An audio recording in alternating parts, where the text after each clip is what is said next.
Will, nice to see you. Zach, Annabelle, now Joan.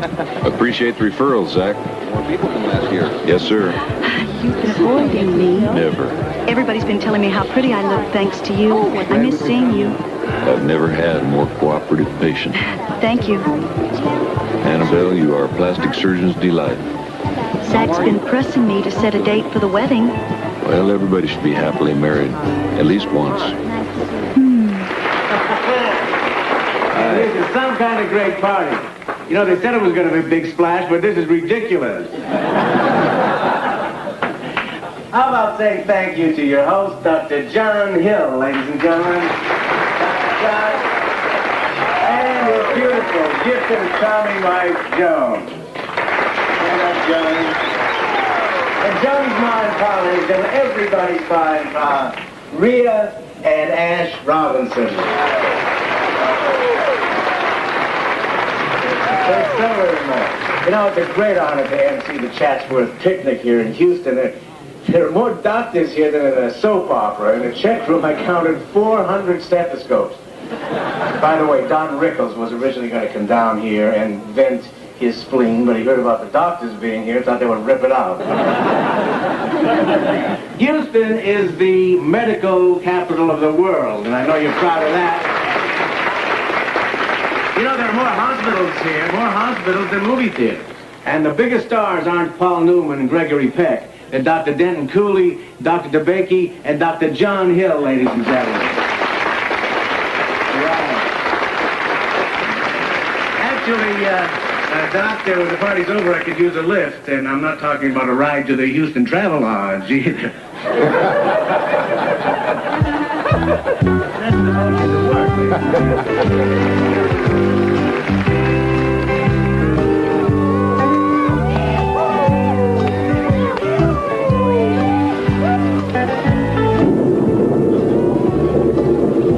Every time I see you, honey, I remember those wonderful parties in Galveston. You're thinking of somebody else, Willie. Oh, no, ma'am. I got a memory like an elephant. And a high to match. Excuse me.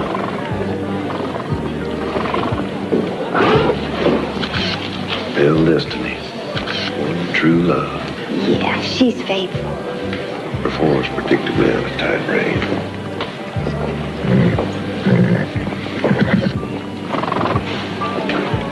Excuse me. I've seen a lot of John's back lately. Take one with you tomorrow to pick up the boy. Thanks, Paul, What? for being here.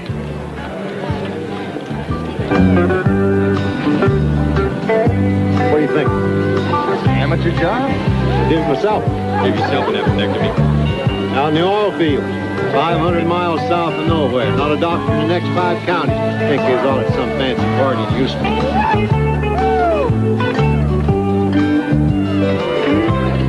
Doctor? Dr. Mrs. Hill? Dr. Hill? Miss Hill? Dr. Hill? Thank you. Thank you very much. Dr. Hill? Thank you, Doctor.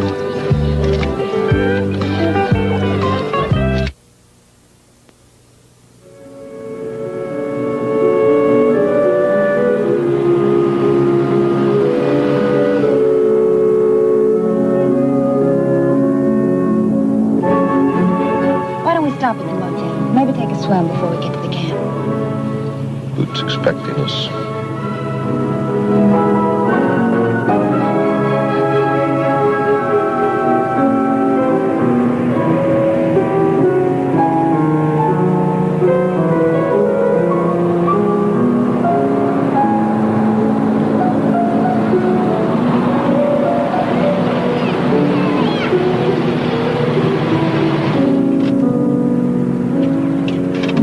John.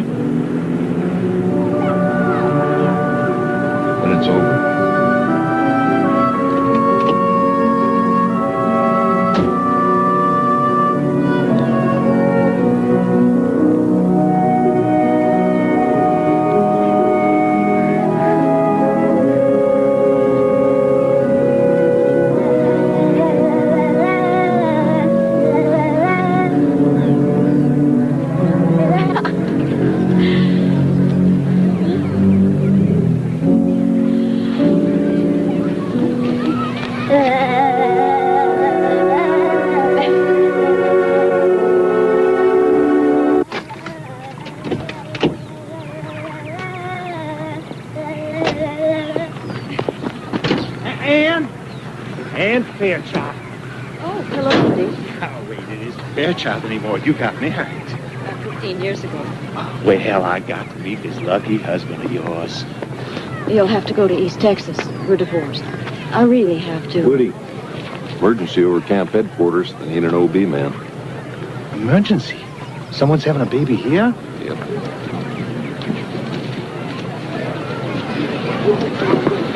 You created the emergency. Stand by and see a beautiful woman dying of boredom. Thank you. I enjoy playing St. George. Oh, Woody is a dragon. The deadliest variety. Instead of breathing fire, he spouts cliches. I'm grateful, George. John. Dr. John Hill. And Kurt.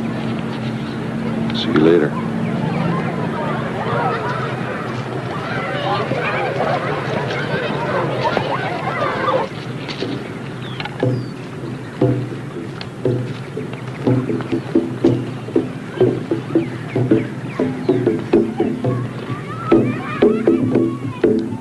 Let's go look at the Indians, okay? Come on.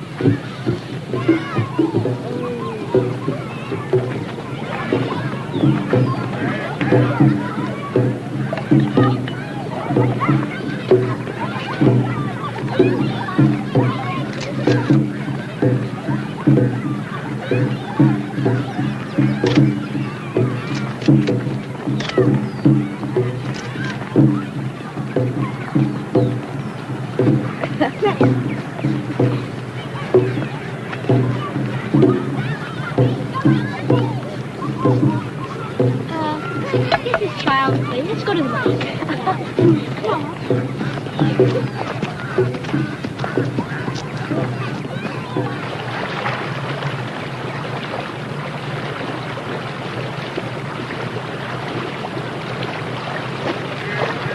You three make a nice picture, would you mind? Go ahead.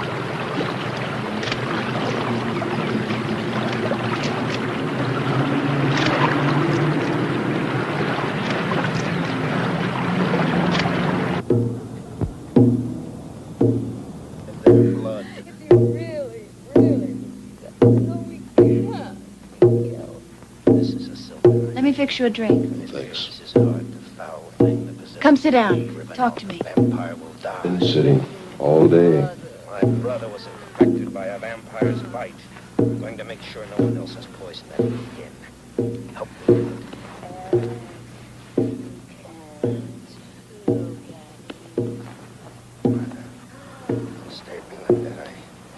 That beaver's not going to rescue you tonight. I doubt there are any emergencies here. Need some fresh air.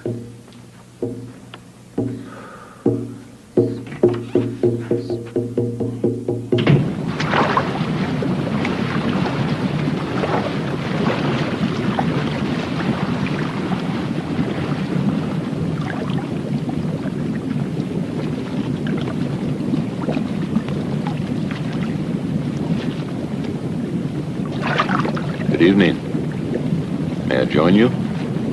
You're a guest.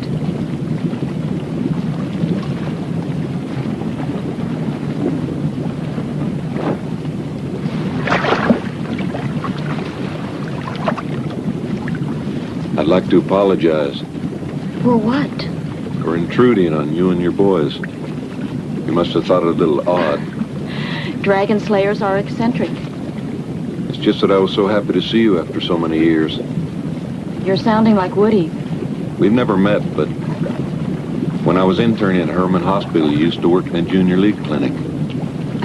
That was years ago. 1956 and 57. You were there on Wednesdays. You wore a powder blue coat with a small fur collar. Wednesdays were never the same after you stopped coming. We moved to East Texas. I have to go in.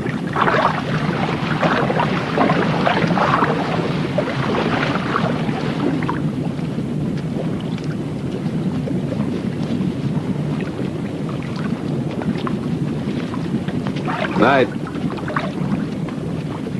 Good night.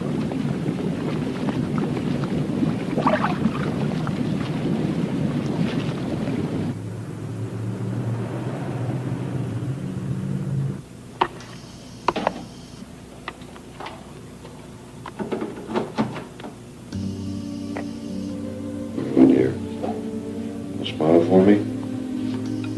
Listen, tense up now. Trust me, don't you? Lately you've been unhappy with yourself. I promise you after today you're gonna like yourself much better. Just listen to the music.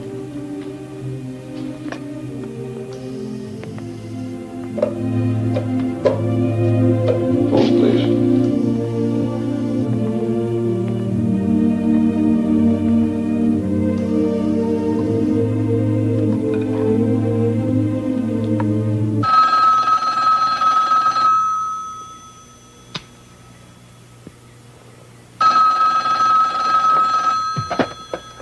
Hello? Morning, Ann. Who is this? John Hill. Do you know what time it is? I needed to hear your voice. Goodbye, Dr. Hill. Don't be angry. Gallant knights do impulsive things. It's part of the code. I'm not angry. I'm just sleepy. I have the pictures of you and the boys. Please send us copies. Ann? Good day, Dr. Hill.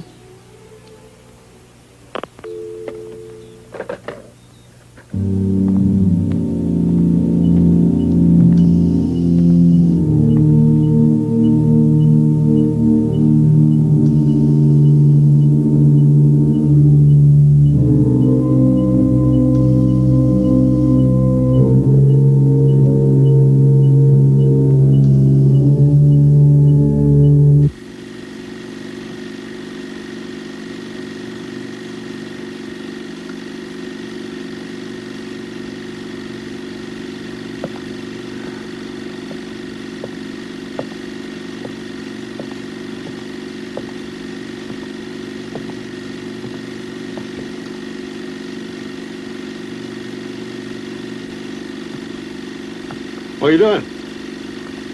Entertaining myself. Where's your husband? On his rounds. He's on his rounds.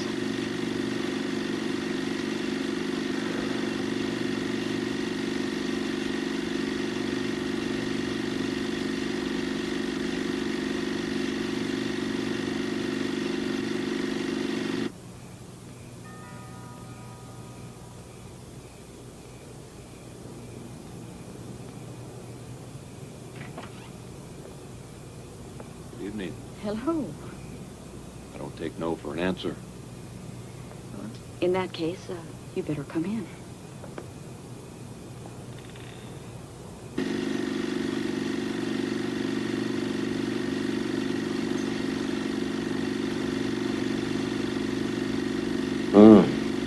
I look like a waiter didn't get his tip.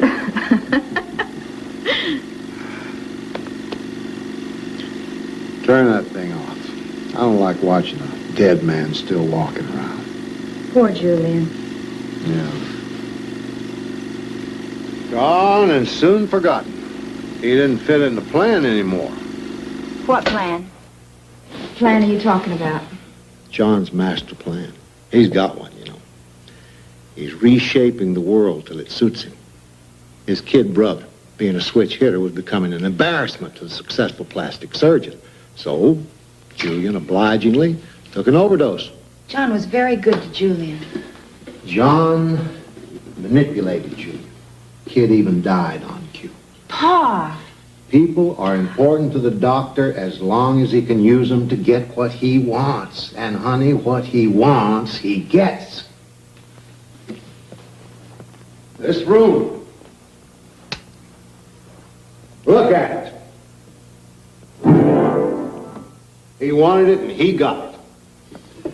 How much money has he already sunk in this dry hole? I don't know.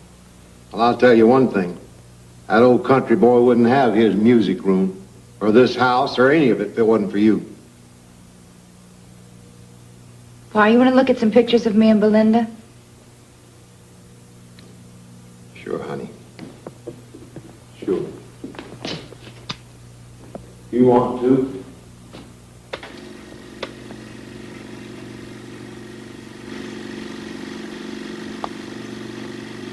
That's when it was good.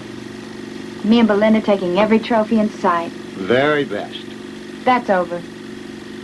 Oh, don't talk like that. I'll get you a new horse, as good as Belinda. Better.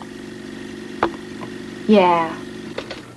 Well, this old girl's not getting any better. Don't ever say that.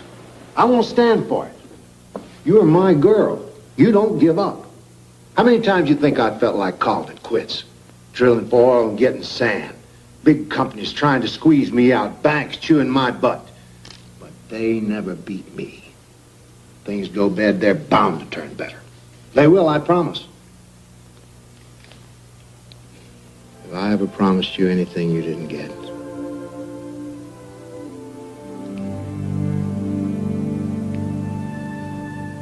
So this lady from Amarillo went to an interior decorator who redid her house. French provincial. Spanish Baroque. Then she went to a psychiatrist and he redid her mind.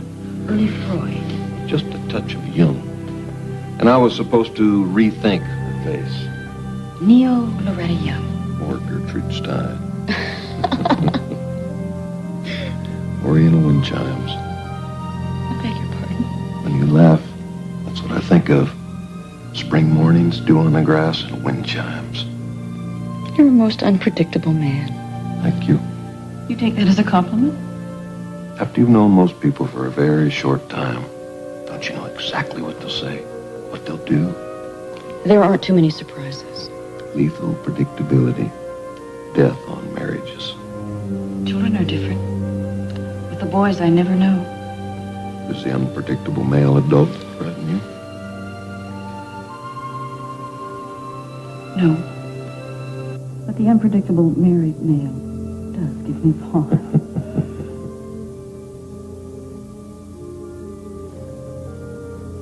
It's late. And predictably, the sun will rise.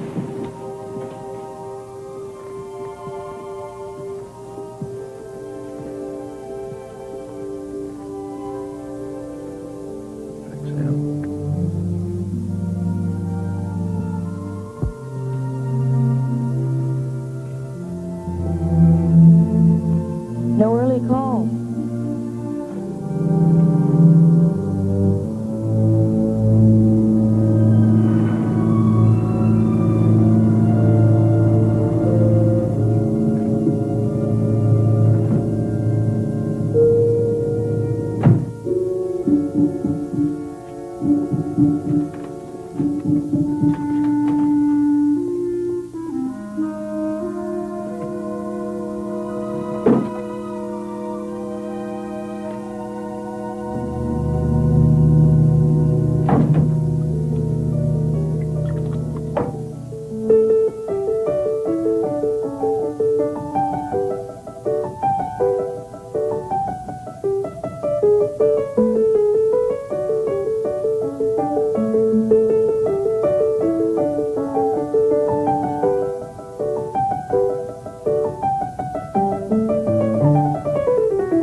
He'd be asleep. I've been waiting for you.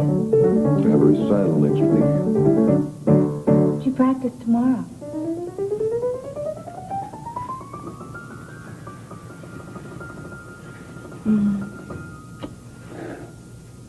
Am I boring you? I like being kissed. But? Oh, I'm interrupting. I'm always interrupting. Maybe I should call your office and make an appointment. Jill, Seems like you have time for everything and everybody except me. sounding like a doctor's wife. No, I'm not like a wife, like a nag, like a shrew. I hate it. I wish I could hate you. No. Don't worry, I can't. I hate myself. Why? Because I'm not a good wife. What are you talking about? Stop this. Most of the women I know envy you. You're beautiful, you're smart, the toast of Houston. Toast is getting very stale. It's late. The hours after midnight, it can be very rough. I wish it was somebody you love. Look, you go back to bed. I'll be there in 20 minutes. If you drift to sleep, that's fine. I'll wake you. It's nice when I wake you, you're a little drowsy. 20 minutes? Yes. Okay.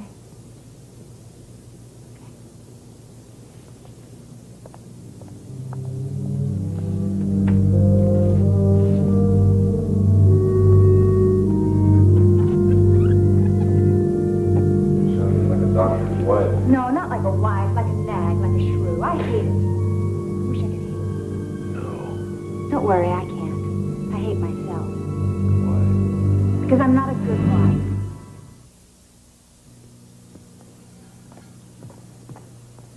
For you, Mrs. Kurth.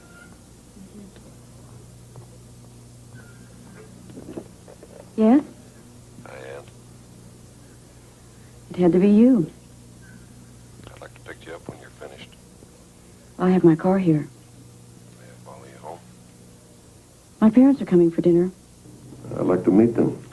Not tonight. What's your favorite flower? Oh, please, no flowers. I have a house filled with roses. From Jack Ramsey. How did you know that? I'll see you very soon.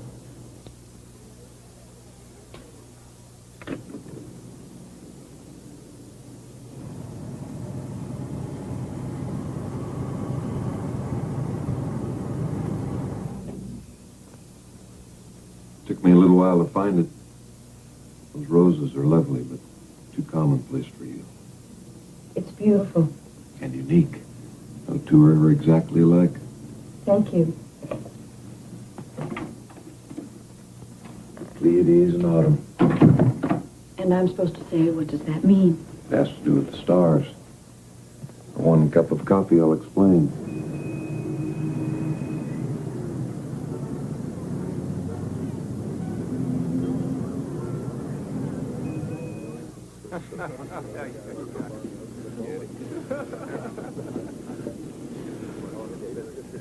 Ash, I'm glad to see you here today.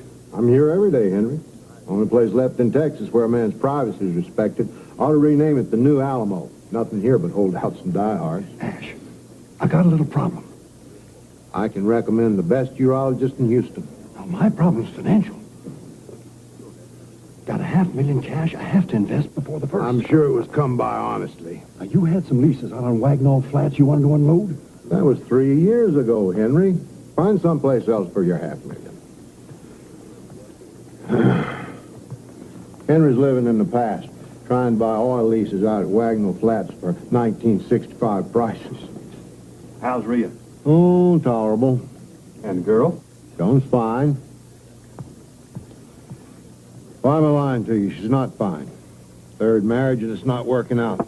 But it's going to. I intend to see to it. Say, you hear about Charlie Tabor? What, $2 million worth of them French and Italian paintings?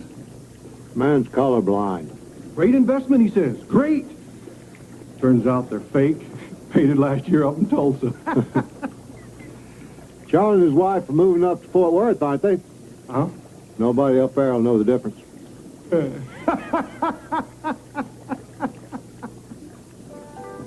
Oh, good, good. Yo, come on, man. Get her over the corner. Come on, let's rope this.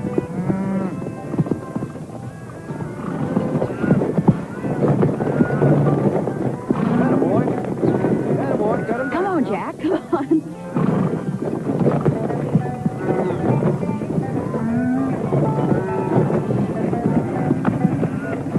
Come on, Jack. You got him, you got him. Okay, nail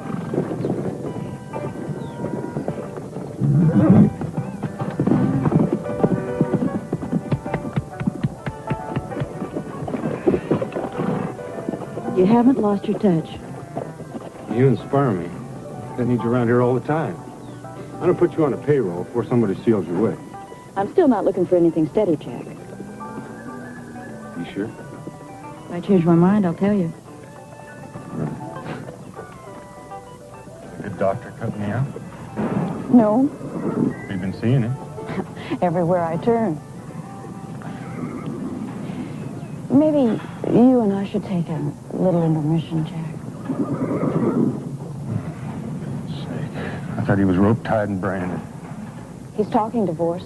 That kind of talk is easy. I'm free now. Don't crowd, Jack. Okay, but be careful. Around me, hear some weird stories about Hill. Oh, in Houston, you hear weird stories about everybody.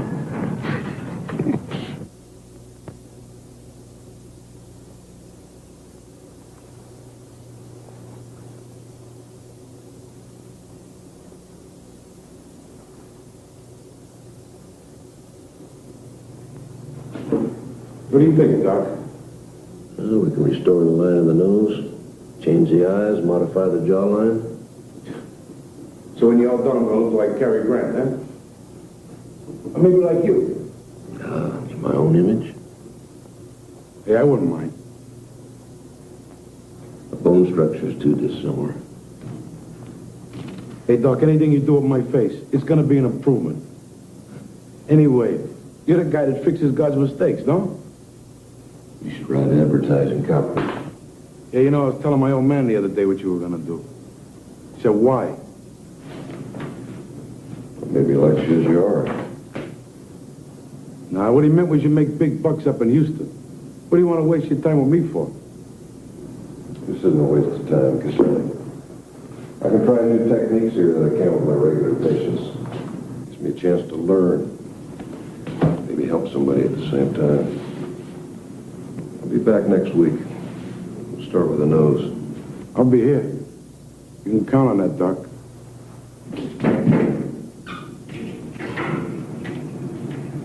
See you next week. See you later, Doc.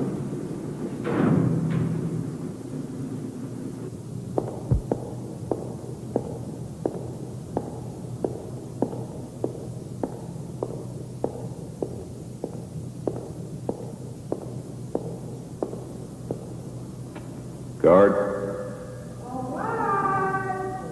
Guard. Over here. Guard! Oh, guard! Oh, guard! Come on, boy. Come on over. Come in here. Ready. Come on, man. You look like a Come on. Oh, guard!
Thought you were on the way to a horse show.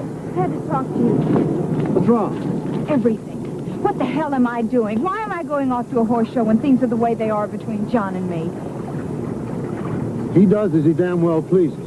I expect you're doing likewise. Yeah, I guess I did. You know, I'm not happy anymore unless I'm in a ring on a good horse. So do it. When I'm not in the ring, when I'm not riding, I get so lonely. I'm coming with you. Oh, I said I'm coming with you.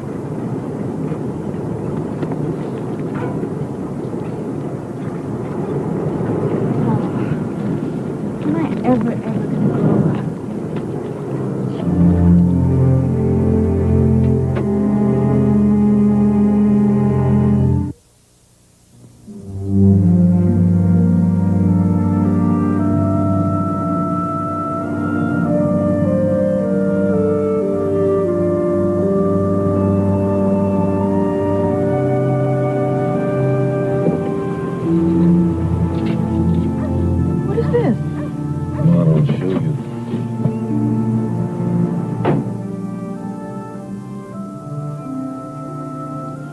yours.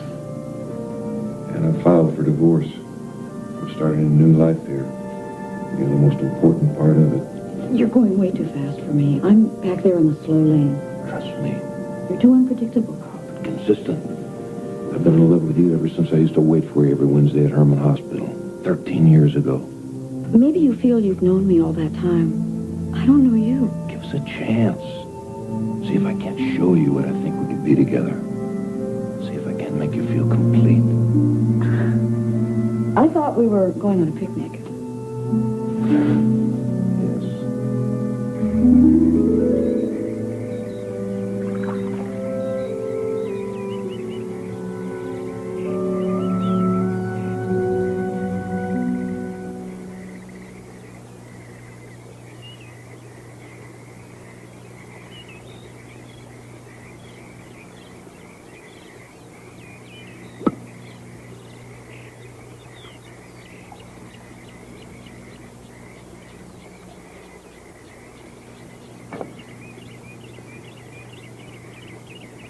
I love you.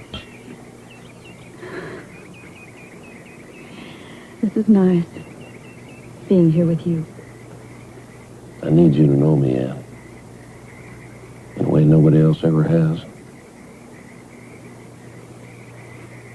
Let's not go back to Houston tonight. Let's just get in the car and head west. John. Maybe we'll end up in San Antonio or El Paso or maybe Shangri-La.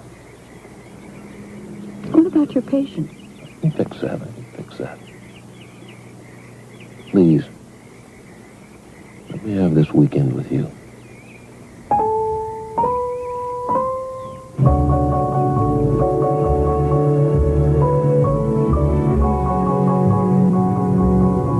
You know this? A man and a woman. I love it.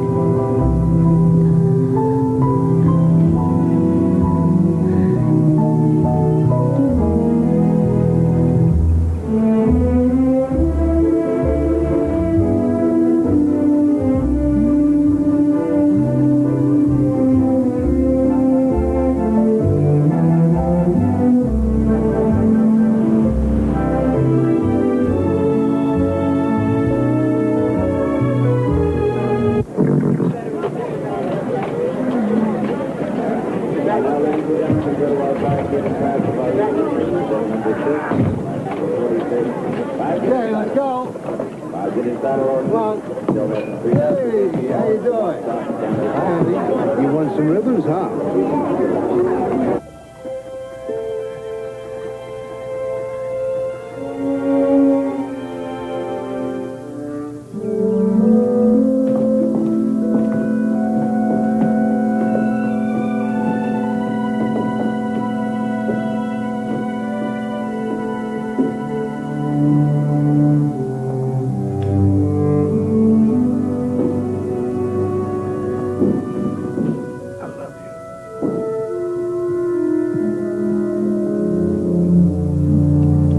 I'll get it ordered to have streamed all around high action, both front and rear, lots of animation, brilliant style, Nice. Yeah. shown with a full-flowing mane and tail, and judged on performance, manners, and way of going.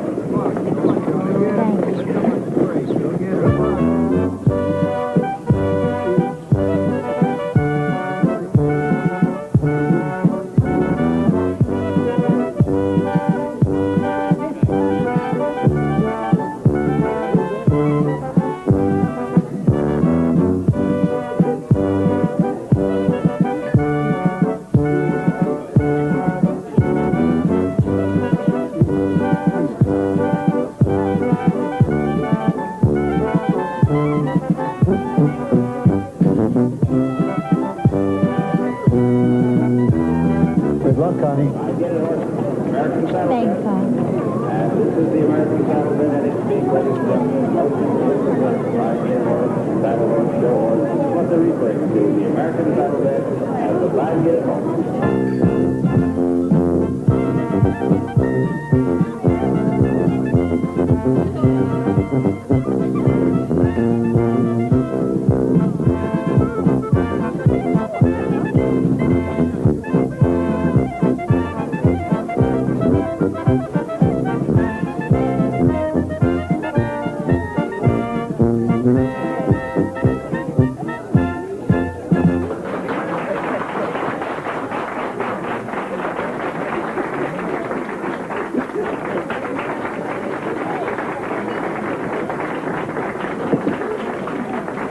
Coming into our ring now, Joan Robinson Hill on the leg of Belinda.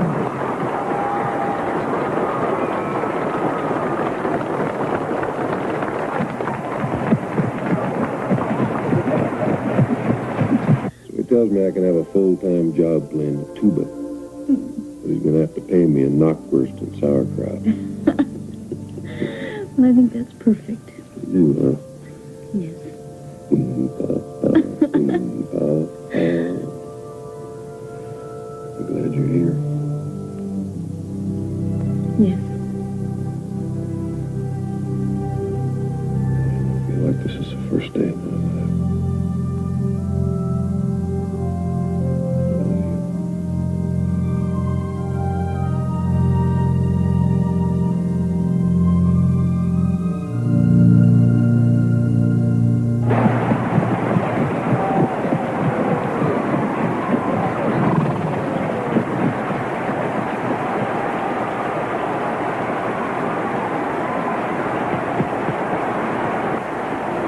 Sweetest rose of color a fella ever knew. Her eyes are bright as diamonds, they sparkle like the dew. You may talk about your dearest maids and sing of Rosalie, but the yellow rose of Texas beats the bells of Tennessee. Yes, the yellow rose of Texas beats the bells of Tennessee. And once more, the yellow rose of Texas beats the bells of Tennessee.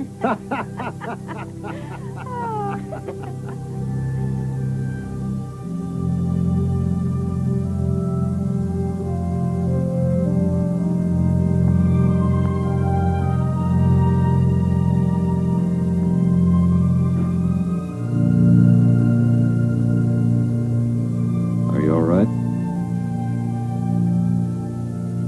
I know what you mean about feeling complete. I never have.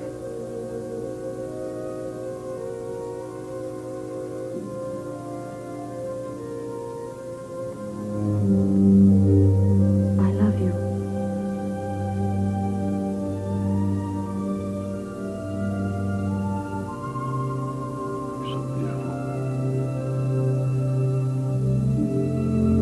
I don't give a damn if the doctor is in consultation. You tell him Ash Robinson wants to talk to him now.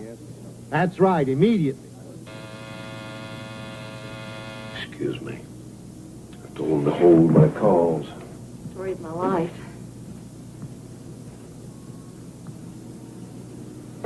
Yes? Oh. Very well, bring on. Just take a moment. John Ash Robinson, I want to see you at my house tonight at 8 o'clock.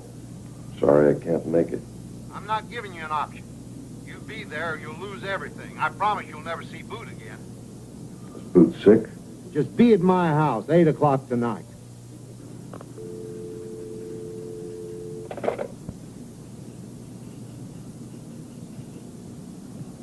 Please forgive the interruption. Doctor, I was thinking maybe I need a little while longer, to prepare myself. I can't let you delay, dear. It's going to be so simple. And you're going to feel about yourself the way you did when you were the Azalea Queen.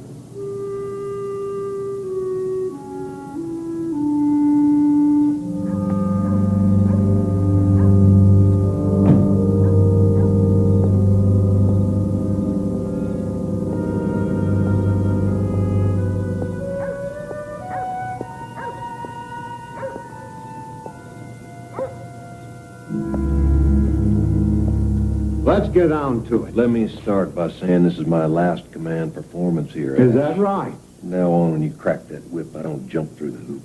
I hear you found a new trainer. I've just taken control of my own life. I'm making the decisions now.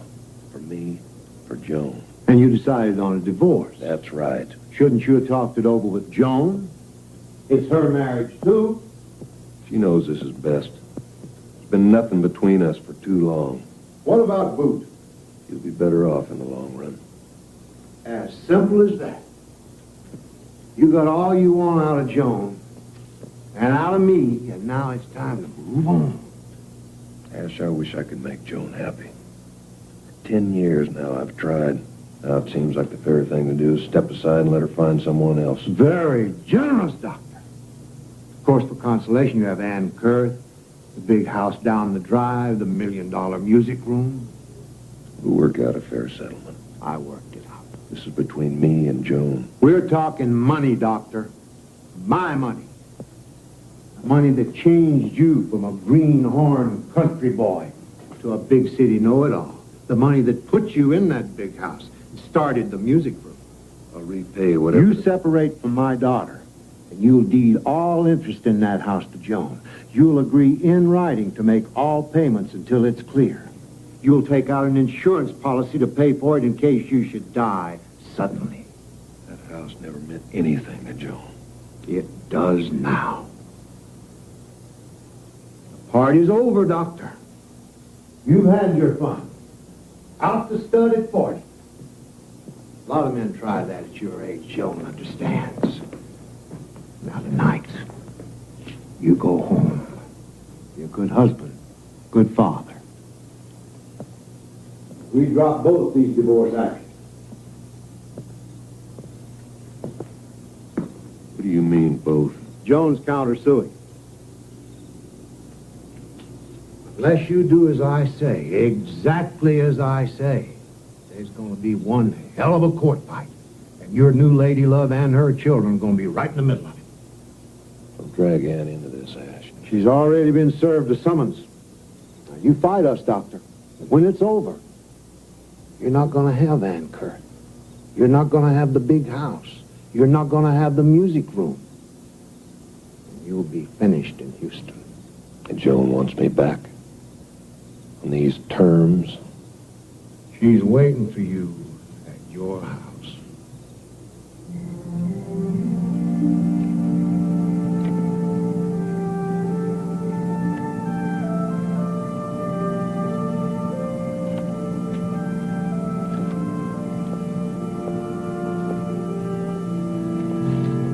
You haven't touched your champagne.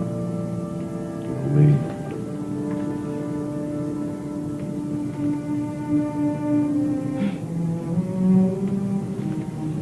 John, look at me. I don't blame you. Things haven't been good in a long time. A lot of it's been my fault. But let's don't waste any more time hurting each other, okay? Just be happy. Come on. Okay? I'm here. Yeah. But you're not smiling. One step at a time. I'm gonna make you smile, okay? I'm gonna cut down on the horse shows. I'm gonna stop smoking cigarettes. I'm gonna learn a lot more about your music. And what do I do? You just be here. Just be here.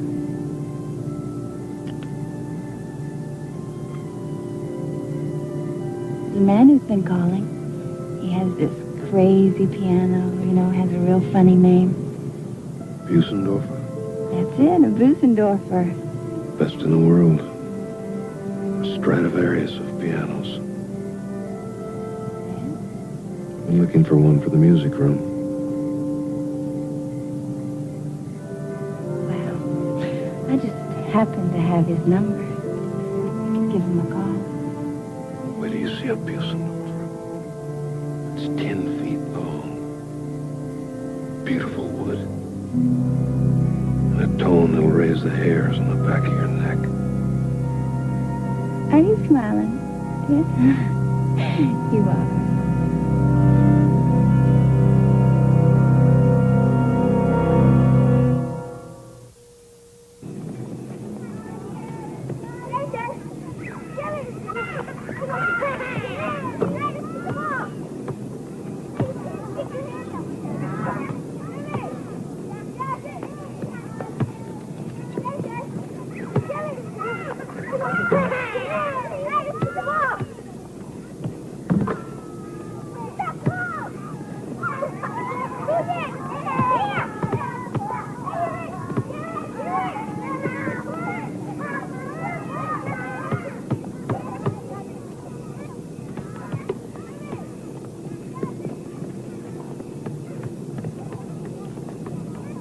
What's happening, John? Why can't we talk on the phone? Why can't you come over to the house? I don't want any hurt to come to you or the boys because of me. What are you talking about? I'm talking about Ash Robinson. He's threatened us? He's hell-bent to keep me and Joan together. Anyone who gets in his way gets run over. For now, it just seems smart to go along. This doesn't change anything between you and me. Except that we can't be together. There's nothing between Joan and me. Nothing. She knows that. I can bring her around. Can you wait? I love you. Gerald, Please don't do that to him. I beg your pardon? Don't jerk and pull a little boy on the end of a chain like an animal. Mister, how I control my kid is my business. You think he won't remember you did this to him? He will. For the rest of his life, you'll be pulling against that chain. Take it off of him. John.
Hey, is this me?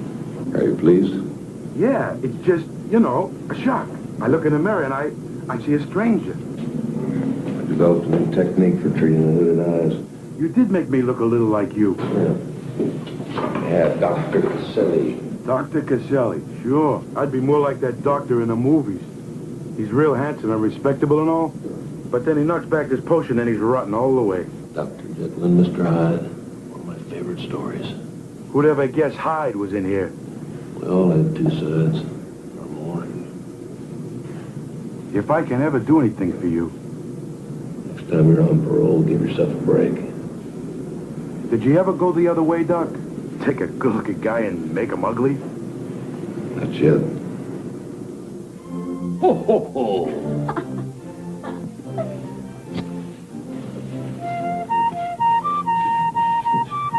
Oh, wow, neat! Look!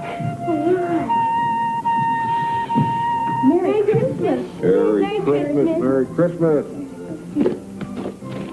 What's that? That's your piccolo, from me to you. Wow, thanks, John. You're welcome, Mel. Nothing happens. I'll teach you. I'll get my tuba and we'll play a duet, okay?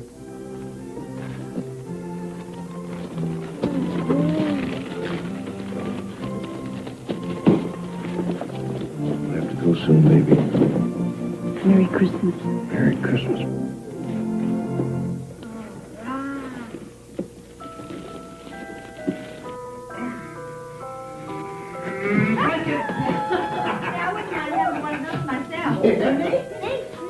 Thanks, Grandpa. Is that all I get? My husband has such good taste. Here, Bruce. Mmm.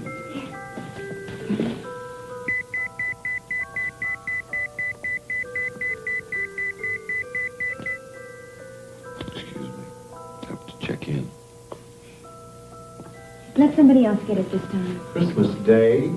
It's time to make my rounds anyway, Ash. I'll be back as soon as I can. Look at me, Pa. I haven't had a cigarette in 3 days. I'm getting myself a whole new wardrobe. Merry Christmas, honey.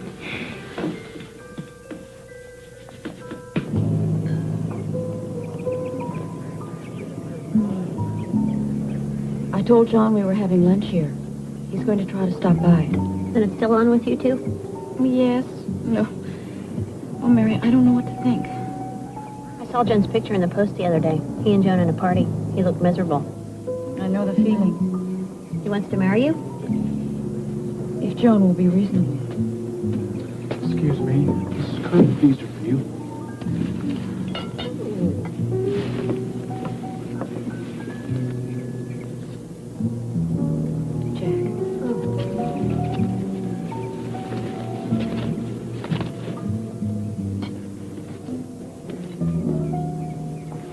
What's the occasion? Seeing you? Thank you. Jack, you know my cousin Mary? Hi. Hello. How are you? How you doing? Oh, getting by.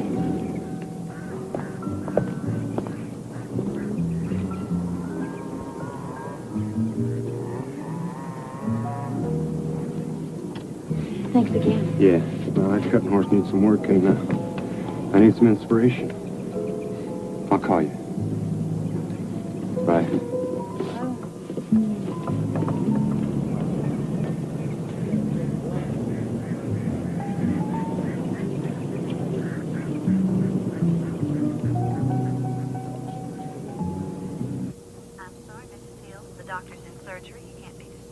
Thanks, I'll hold. Just kidding.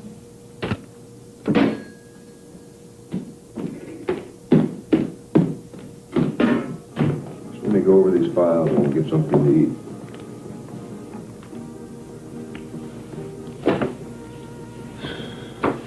Enjoy your lunch? Yes. Mary was hoping you'd manage to stop by. Just you and Mary? Yes. I told you she invited me. Of course.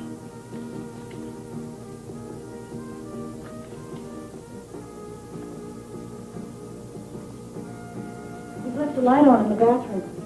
No.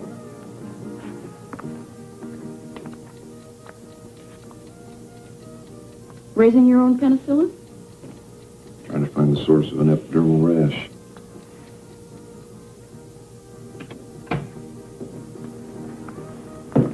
Planning a trip to Mexico? I go down there often. Me gusta mucho la vida de Mexico. Habla español? Adios. Wrong word. I'll teach you to speak Spanish. Corazón de mi corazón. I like the sound of it. Corazón de mi corazón. Heart of my heart.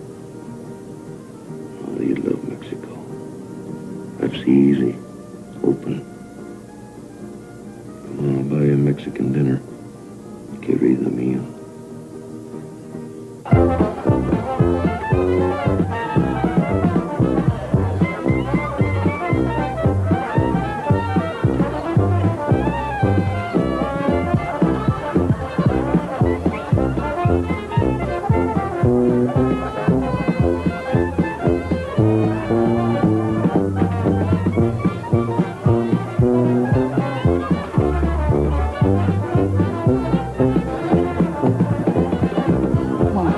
Come home, my baby, won't you come home? I'd cry the whole night long. I'll do your washing, honey. I'll pay the rent. Yeah, even though he done me wrong.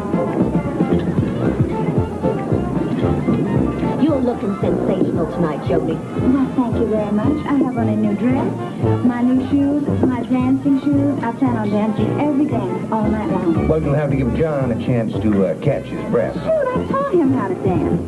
Never would have done it before.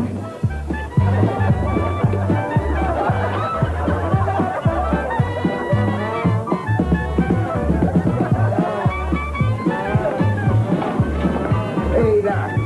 After all that pa, you need a big drink. Give me a rain check. Guess we have to go. John, you're kidding. Do at the hospital right now. Let's dance for a little while, just half an hour. I'm leaving. Why doesn't Joan stay with us? We can bring her home. Thanks, I'll go with the man who brought me. Good night. Will you be late? I don't know. I'll wait for you in the music room. I wouldn't do that. You're not coming home, are you? That's the third night this week. Dr. Hill, this is Hill. Mrs. Hill, right over here, please. You haven't changed.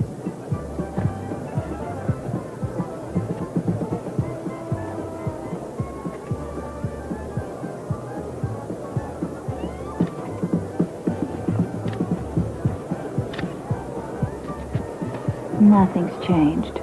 Nothing's gonna change.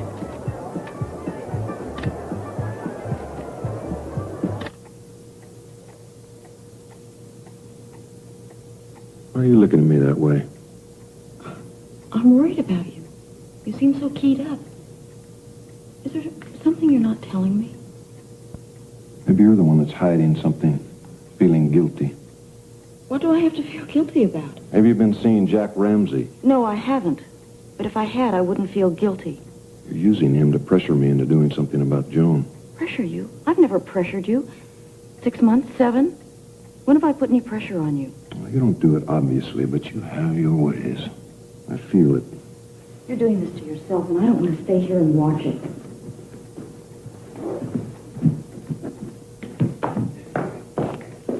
Sorry. I love you so much. I get so afraid that I'll lose you. Don't blame. Just listen to me. Just please. Stay here. Stay here. Be with me.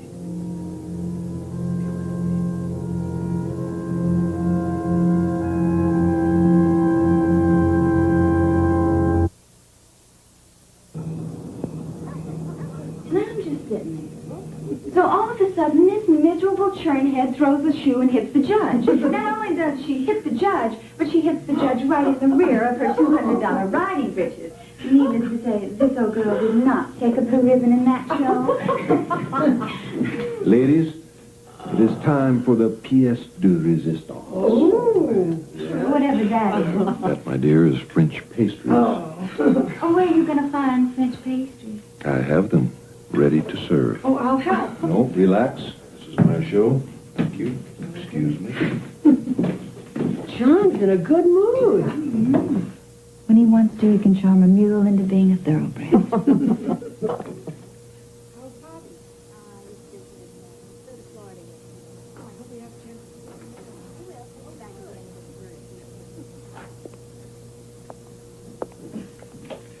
We are these.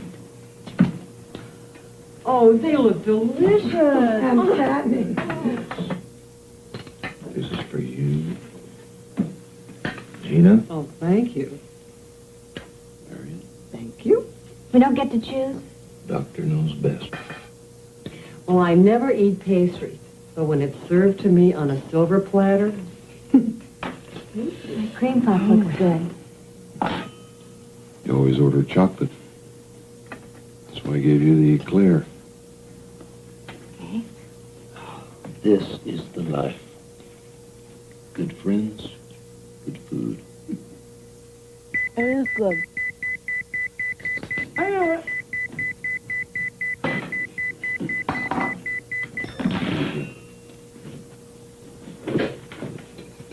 I hear that damn thing in my sleep. Come on! Whenever I'm happy, close to having a good time, I hear beep, beep, beep. I can't stand it. John Hill?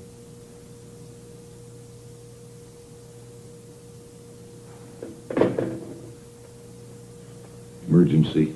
Child chewed by a dog.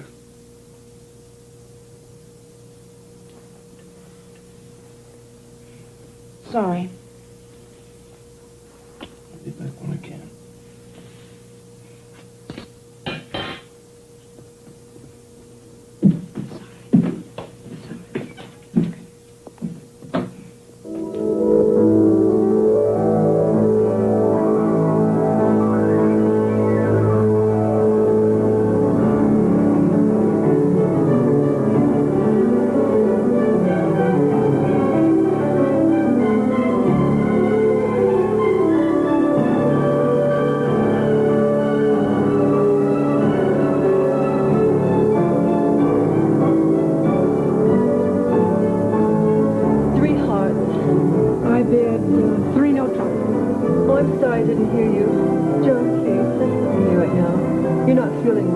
After spending the day in bed alone, I need some company. Well, maybe we should go downstairs.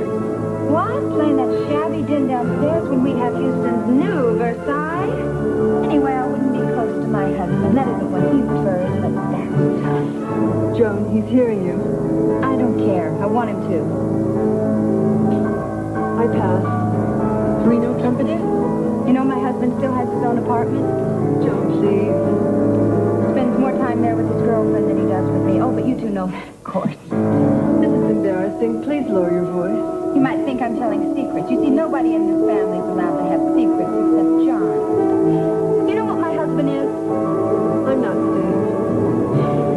All right. Okay, discreet. This.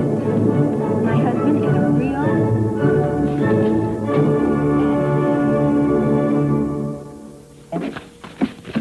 And would you believe he... Paul's getting back into town on Monday, and I'm going to my attorney.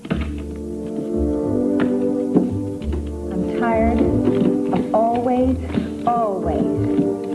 being the dummy. Why did you change the record? This is your favorite.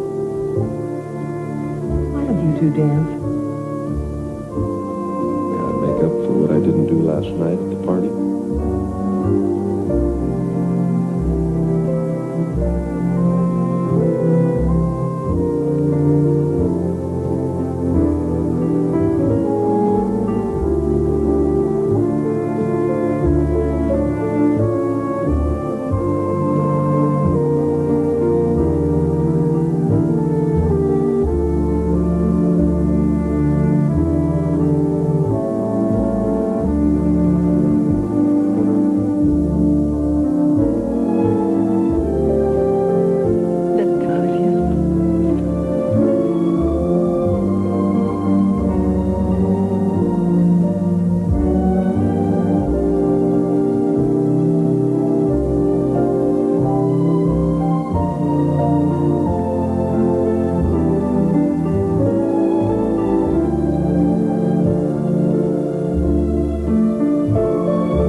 Hill residence.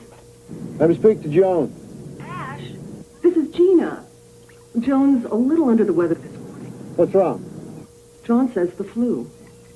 Supposed to meet me at the airport. I'll take a taxi. Just the flu? That's what John said. I'll see you later.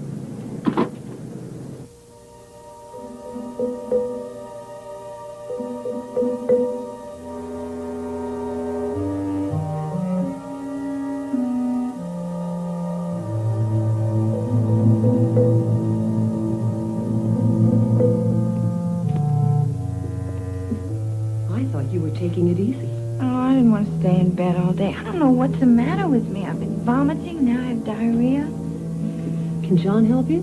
He gave me a shot. I just feel like upsing all the time. Could it have been anything you ate? We pretty much had the same thing. I don't know, it's so strange. I feel sick, but I feel so much better about things between me and John. Oh, I'm glad. Yeah, he was so sweet last night. I think everything's going to be all right. I'm going to be sick.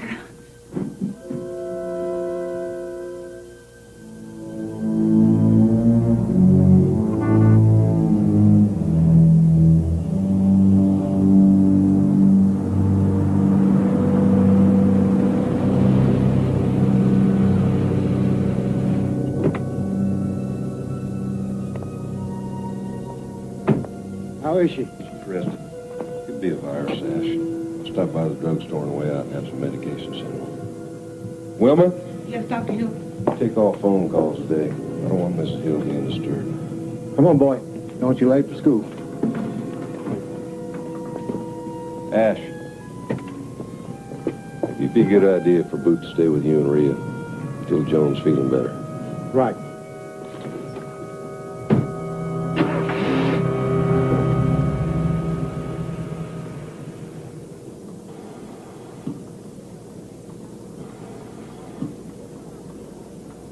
I love you.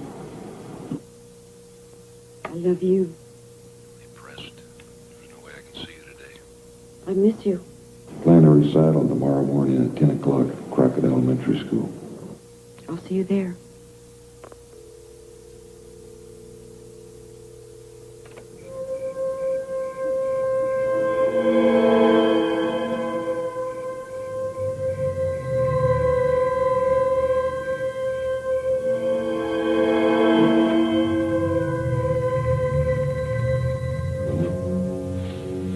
First, I want you to please clean up this mess. And I want you to take care of Mrs. Hill today. She can have tea, coffee, and orange juice. You understand? Yes, Doctor.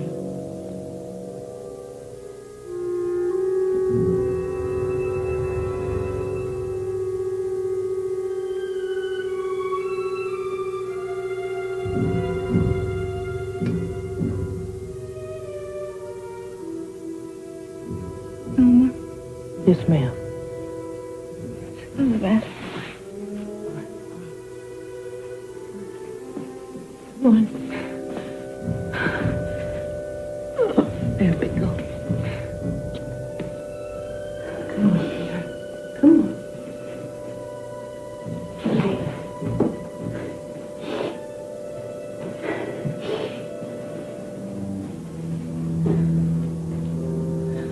I don't know what's the matter with me.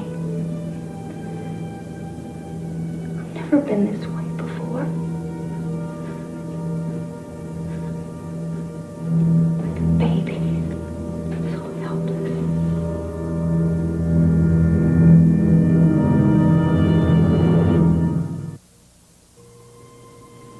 Sixth floor, nursing supervisor. Please call your office. Sixth floor, nursing supervisor. Call your office. Oh, no. No, you're not going to have that. Am I gonna die? We're not going to let you die. Oh, pray. Can you pray? Oh, sweet Jesus, have mercy on this sick and suffering woman. Oh, ease her pain and cool her brow. Why don't you take your pills? I can't. Will you go to the hospital?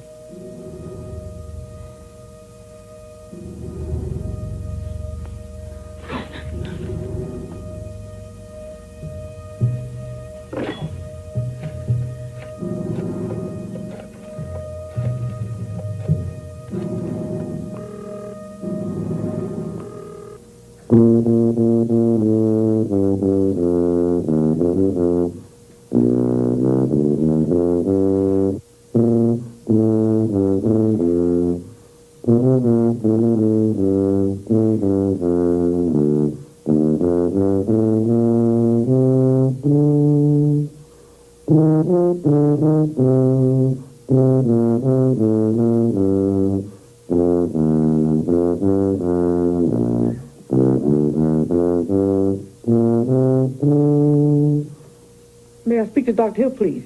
Dr. Hill's in surgery. Well, you got to get him right away because he's got to come home right now. Mrs. Hill, she's gotten worse.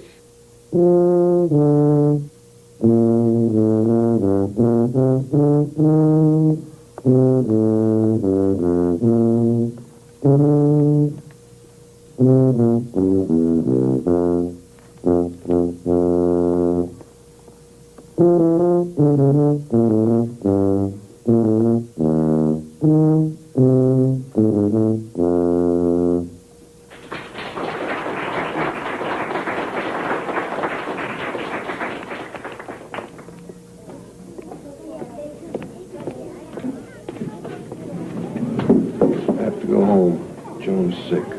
Sorry. How sick is she? It's a virus. I'll call you.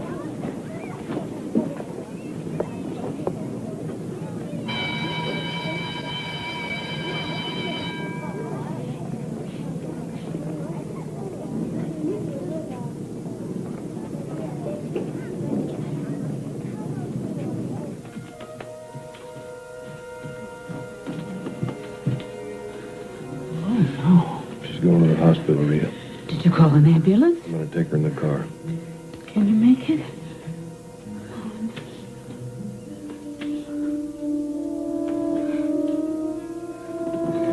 Shouldn't you carry her? It's better for her to walk if she can.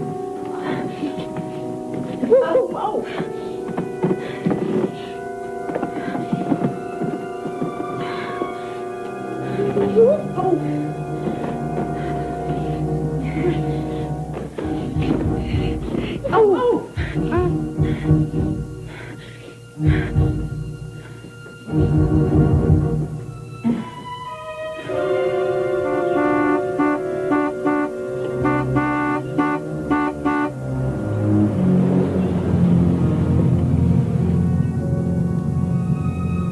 going on?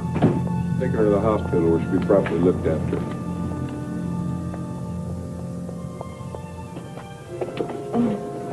How you doing, hon? Yeah. I'm going with you. I'm going.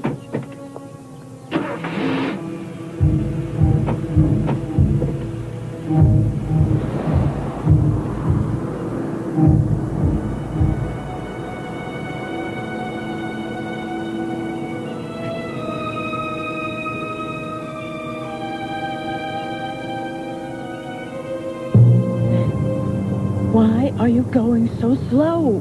Because I want to get us there safely.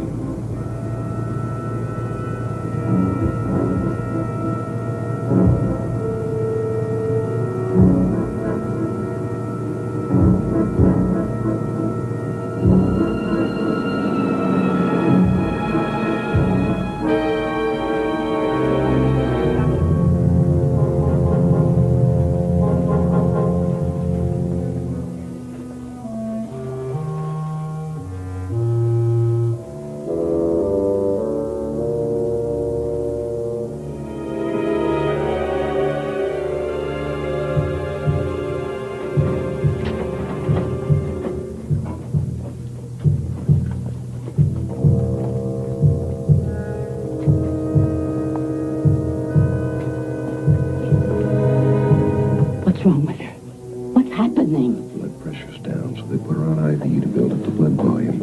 I think it might be some kind of dysentery, maybe salmonella. Who are those doctors? I don't know any of them. Why are strangers taking care of Joan? Shouldn't you call doctors? She's in good hands. Ma, listen. Listen. Don't upset her. Or yourself. I have to go to surgery. I'll check back here as soon as I can.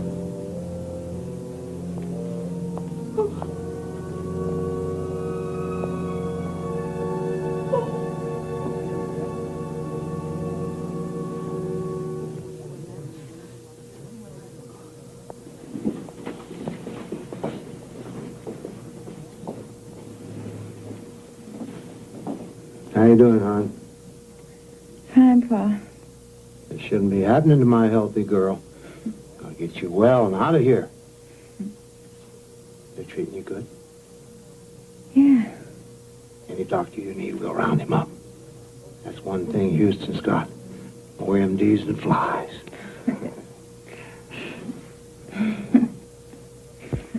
I wish you had a better room.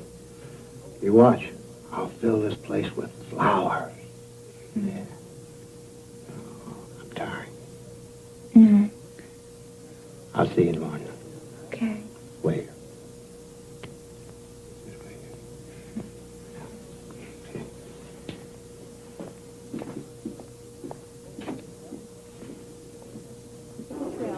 Dr. Janet Cottrell, emergency admitting. Dr. Parker. Dr. Phil Parker, emergency admitting.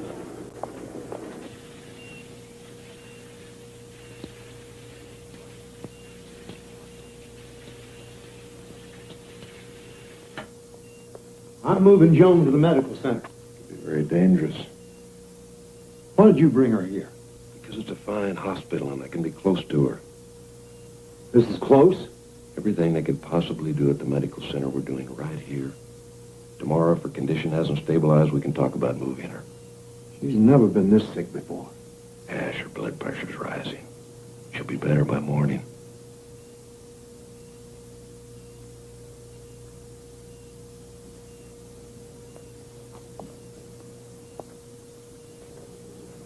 Inhalation therapist, ICU. Inhalation therapist, ICU.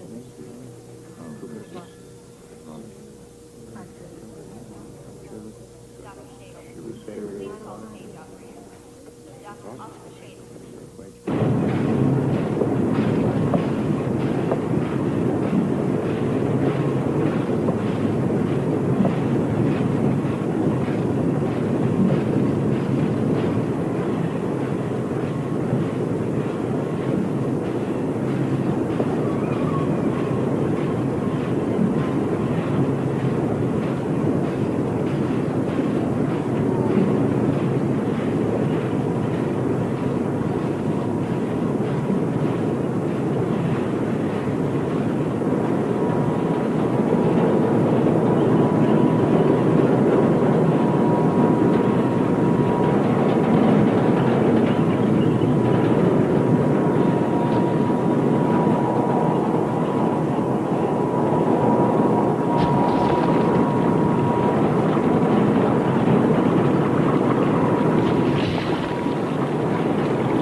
There's an empty room just down the hall. I'll call if there's any change. I'm tired.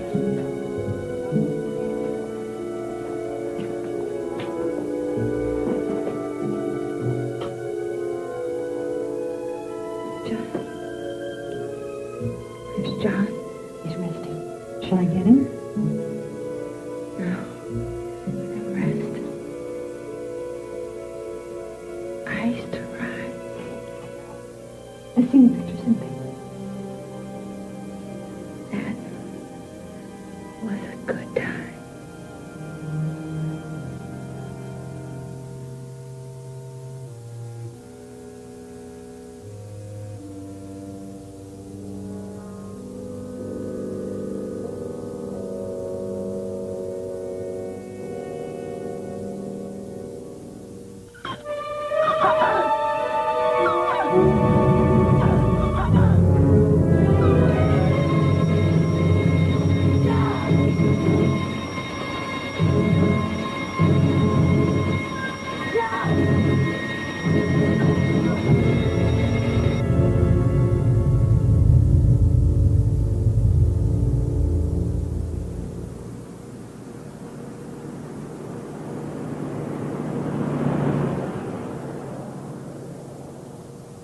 I was talking to her.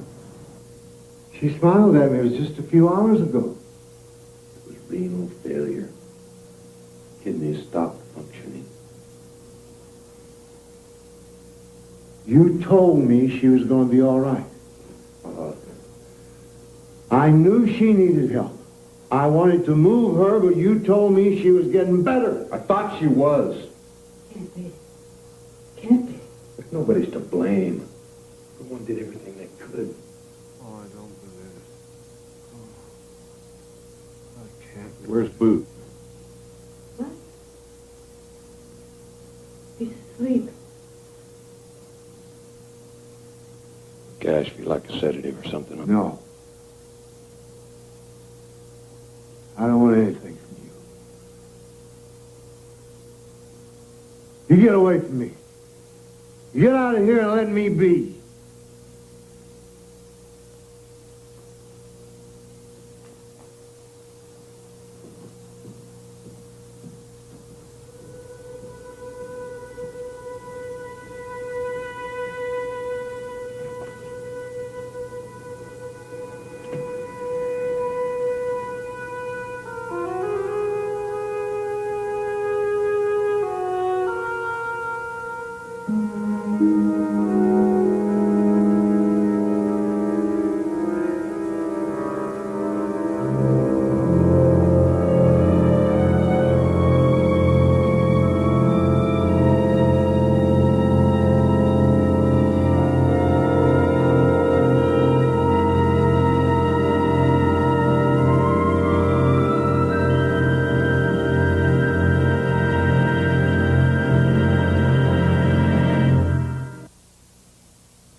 Good morning. I'm the pathologist from Sharpstown Hospital. I'm here to perform an autopsy on Mrs. John Hill. Autopsy? She died this morning after being in the hospital less than 24 hours. Law says you have to do an autopsy. I'm sorry, Doctor. The body's already been embalmed. But that shouldn't have been. Who ordered it? Dr. Hill. I see.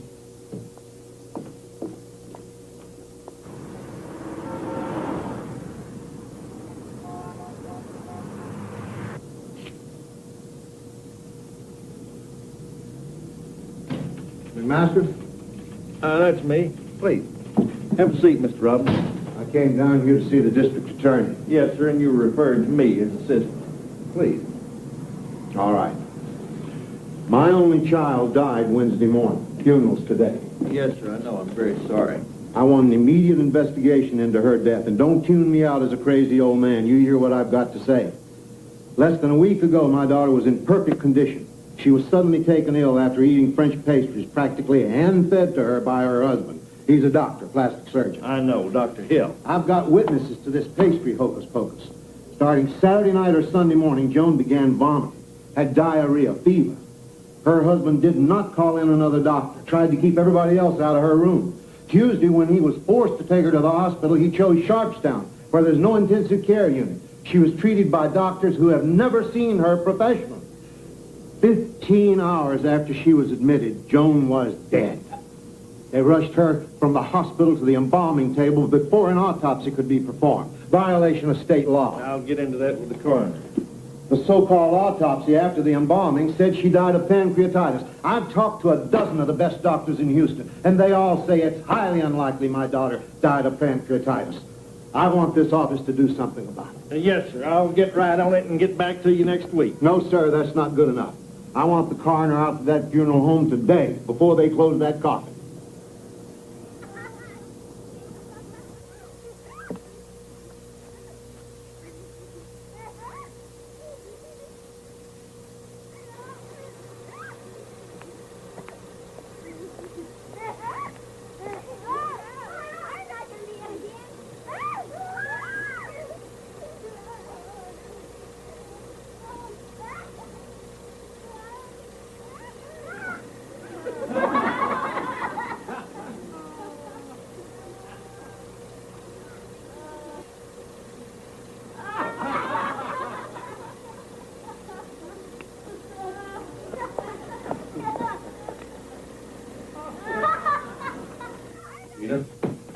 Gina, wait a minute.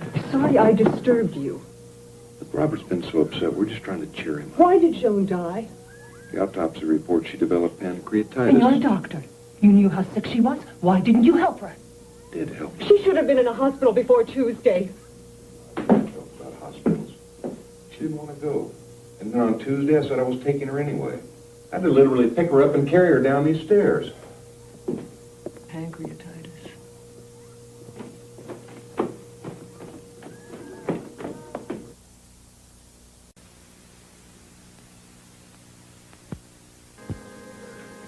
It just seems impossible.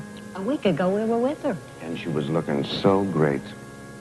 You feel you should take sides. John's bearing up well. It's Ash who's taking it hard. That old man is going to make some big trouble. He's been all over town. Hospitals, doctors' offices, newspapers, questions. But the autopsy reports say natural causes. Look who just came in. Well, Dr. Joe. Now, why would he come here? John's a doctor. It's a courtesy thing.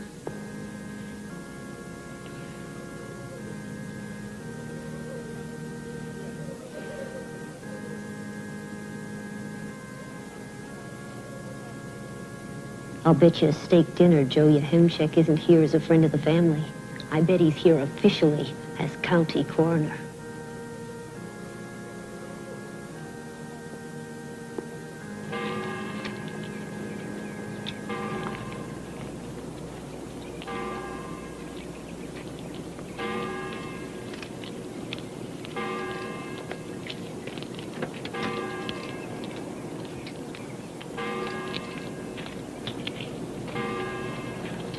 Get away from us. Get away!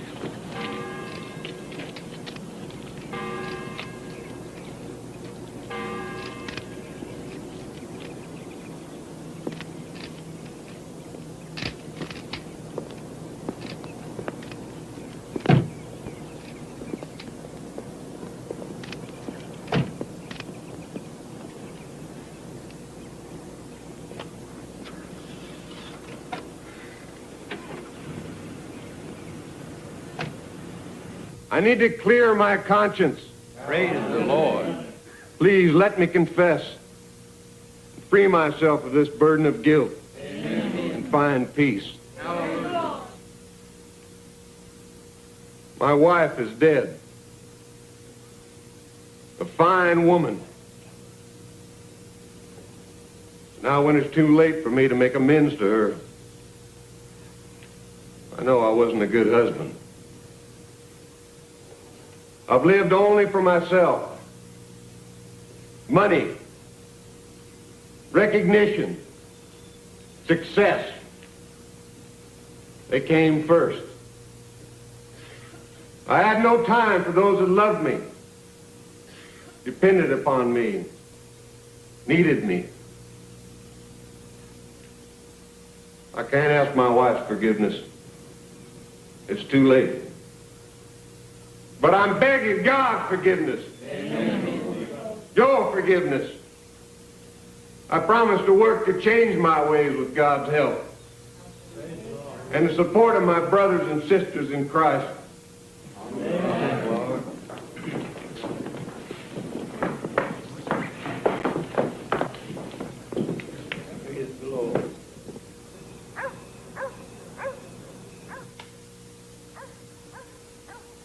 You wait right here.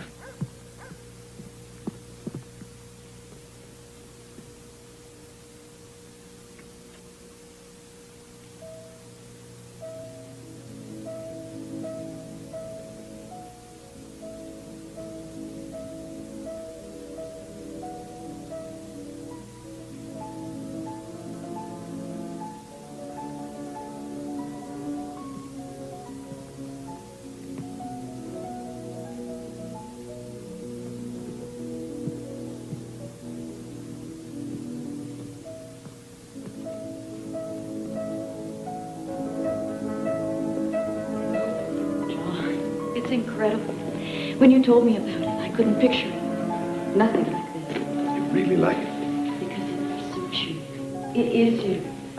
Any other man I know would seem ridiculous in a room like this. The overwhelmed guy. Not you. No. So do you. I've seen you in so many different places, doing so many different things. But here in this room, you're someone entirely new. The woman I've always wanted. All my life, I felt like I've had this power. Power to change things.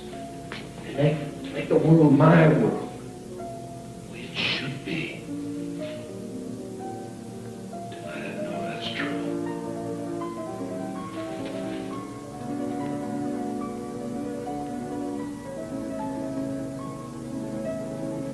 Natural causes, Mr. Robinson. You know Hill's taken out a marriage license. Yes, sir, but I've been researching hepatitis. Now, you can give it to a person with an injection, but it doesn't kill that quickly. It takes months, years. What about the patient? No, sir. The coroner ruled out poisoning based on the studies of the embalmed tissue. That autopsy doesn't mean a thing handled the way it was.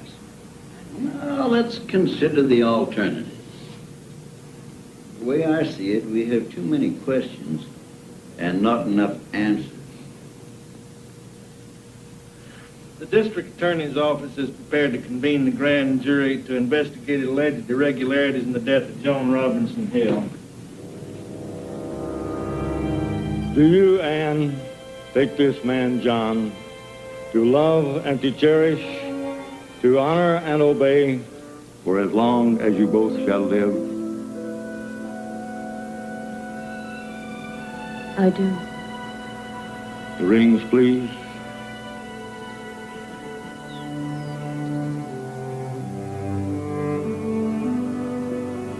I now pronounce you man and wife.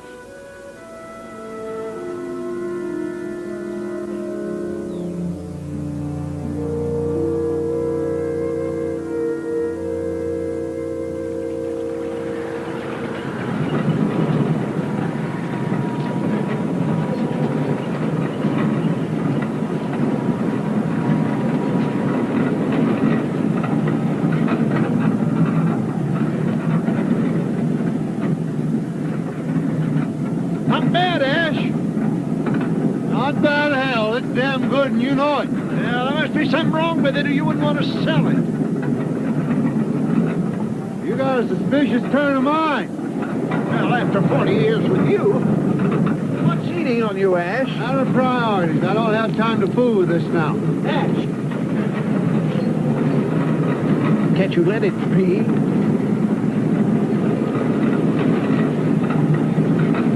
Bastard killed her.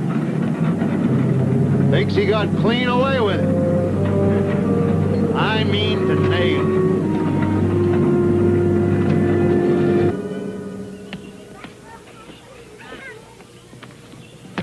You can finish this later. I want you guys moved in before dark. Those boxes, take them upstairs. Boot, you gonna give us a hand?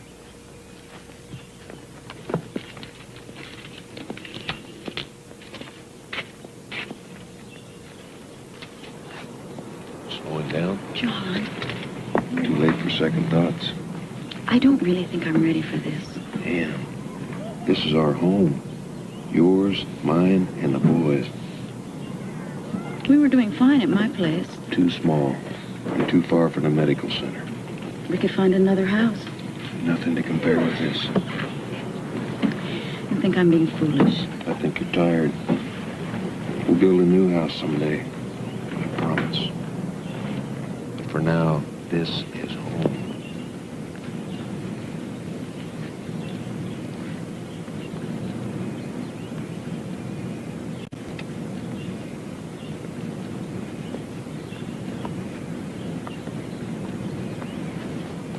Robert, time to go inside.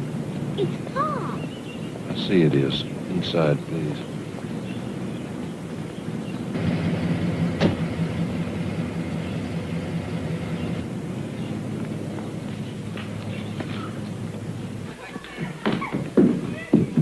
What is it? It's Ash. Parks out there by the hour. He's been following the boys to school every morning. Dr. Robert? I don't know. I wish you'd help me see to it that he doesn't. Robert's so fond of him. Robert is a confused little boy. I don't want Ash Robinson filling his mind with lies.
You're welcome in my dressing room anytime.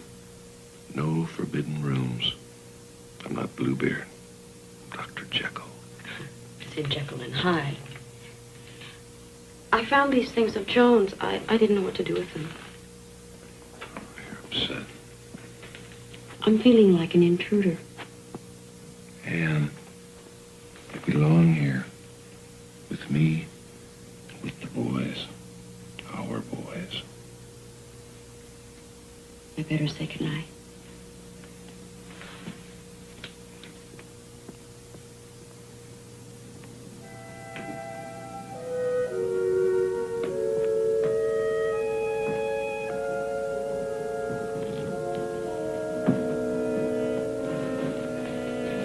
I like being with the brothers. I hope they like it here. They do. Good night, Robert. Sweet dreams.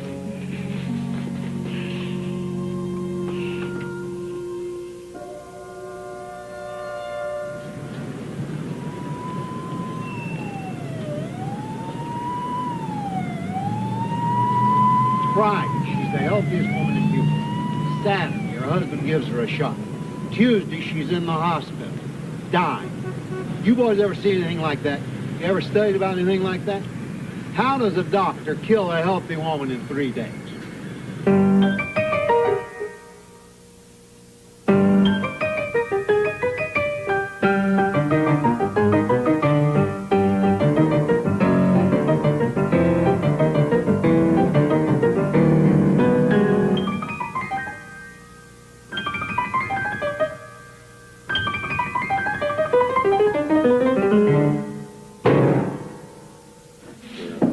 terrible.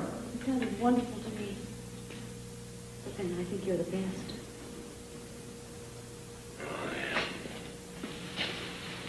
And what would I do without you?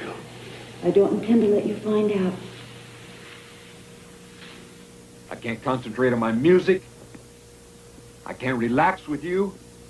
That damned old man. You mustn't let him do this to you. He's determined to ruin me. Asking questions at every hospital in town, telling lies to anyone who'll listen. He's written a letter to the County Medical Society saying I should no longer be allowed to practice in Houston. They didn't take him seriously. I'm not getting as many referrals, and he's doing his damnedest to influence the grand jury. He could find a way he'd pay them to indict me. Have you tried to talk to him? He won't listen to reason. I thought about volunteering to appear before the jury, but there's no guarantee they'll believe me. Just give it a little time. You'd have to accept what I said if I took a lie detector test. Not the machine, but sodium pentothal, the truth serum. And not in the courthouse, but in a hospital. The district attorney could ask me any questions he liked. And maybe we could tape it. If you think it would help. Oh, baby, I want to slam the door on all this gossip.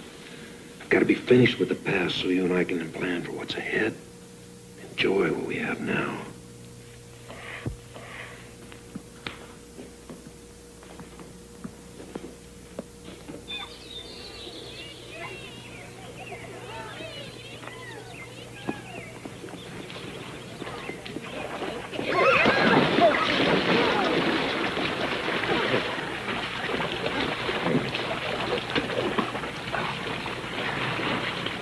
Robert seems to fit right in. Oh, the brothers love him. And you should see John with them. Oh, I wish we knew John better. He was so sorry he couldn't be here today. We can have a family barbecue. And Papa and I, we hear these stories. About John. About Joan's death. Ash Robinson is working overtime bad-mouthing John. And no truth in it? When you care for anybody, you've always been so loyal, come what may.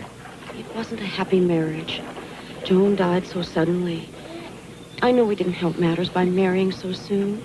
It doesn't matter if you're happy.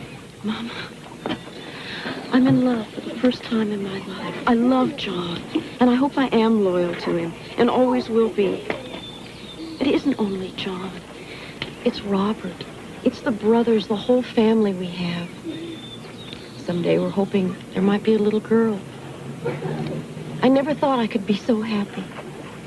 Okay? Hey, Papa, look. I don't hold my nose anymore. Hey!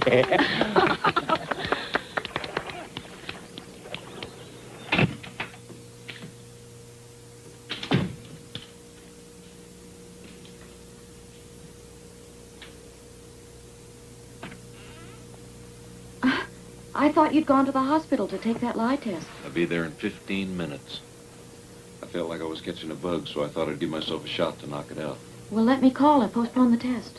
No, Ann. I know sodium pentothal is an anesthetic, and you shouldn't take it if you're not feeling well. Honey, everything's gonna be all right.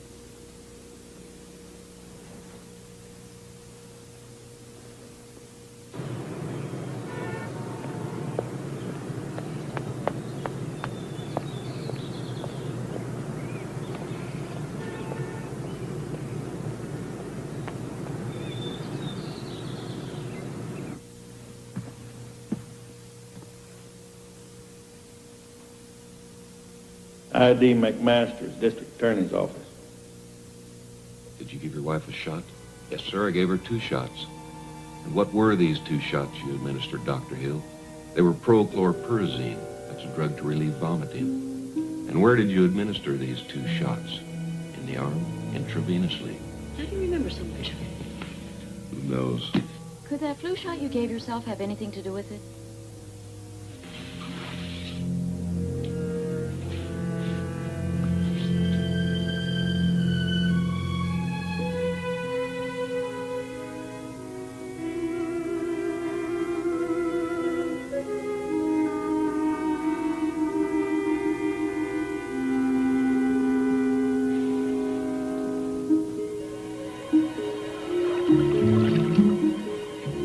Water's just right.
My daughter's body exhumed.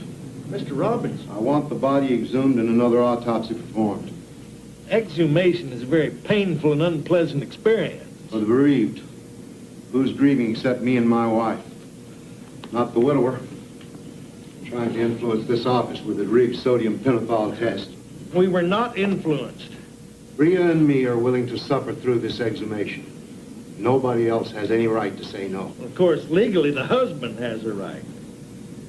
You know who Dr. Milton Helpern is? Of course, I've heard the name. He's the leading pathologist in the country, in the world. Chief medical examiner, New York City. I've talked with him. He's willing to come down here and perform another autopsy. He needs somebody in authority to ask him.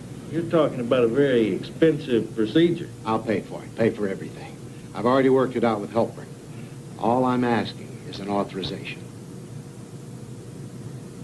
My daughter's dead. Nobody agrees on what killed her. Pancreatitis, hepatitis. Before I go to my grave, I have to know. I won't quit till I do.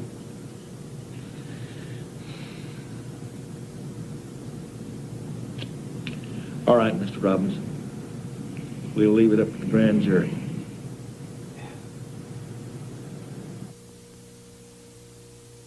If the boys find out we came down here without them, I can keep the secret. Can you? Oh, I love being with the boys, but I haven't had enough time alone with you. Lately, even when we've been together, you seem so far away. Baby, please, don't ever let anything come between us.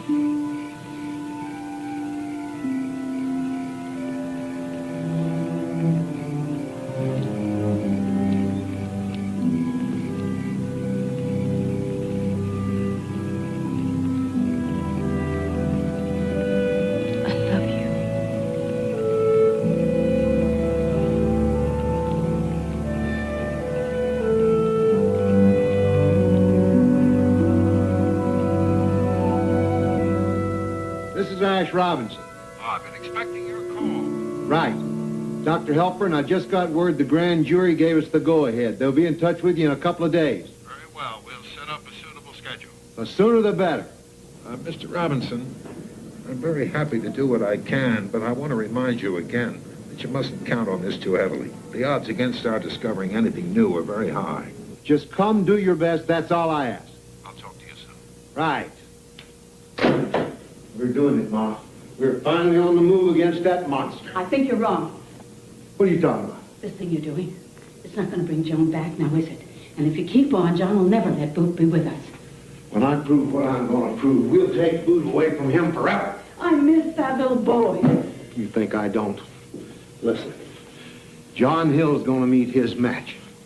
That other doctor back east killed his wife with this hard-to-detect poison. Figured he had gotten clean away with it. Along comes this man Helpern. Fact, he's got him. Did it once, he can do it again.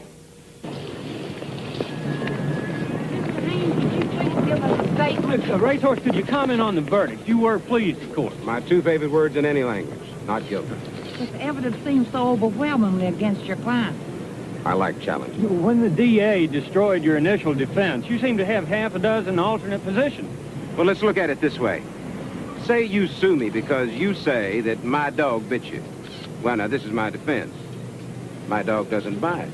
And secondly, in the alternative, my dog was tied up that night. And third, I don't believe that you really got bit. And fourth, I don't have a dog. Haynes interview. John Hill, Mr. Haynes. Good morning, Dr. Hill. I have an idea about this new autopsy.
Let us call an ambulance, take you to an emergency room. Just get the bandage on.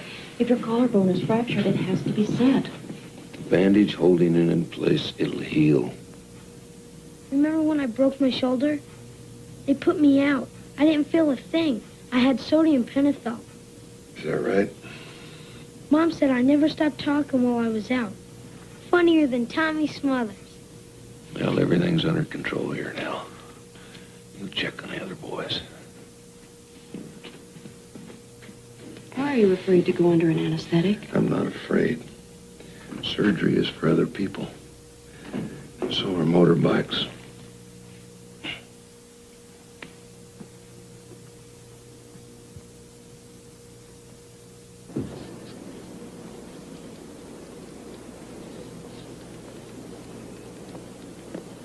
Dr. Hill? Dr. John Hill? Please report to surgery. Dr. Hill? Dr. John Hill? Please report to surgery.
Sorry I was so long. Is the pain worse? Got to stop staring at me. Every place I go, they give me the old fisheye. And I thought they were looking at me. Isn't amusing. Where I go, it's the same. Hospital, on the streets, in here. Everybody staring, whispering. You think I imagine it? Right now, that man over there, staring. We are a good-looking couple. You can't laugh about it. I know what they're thinking about me. But they're wrong. They've been proved wrong.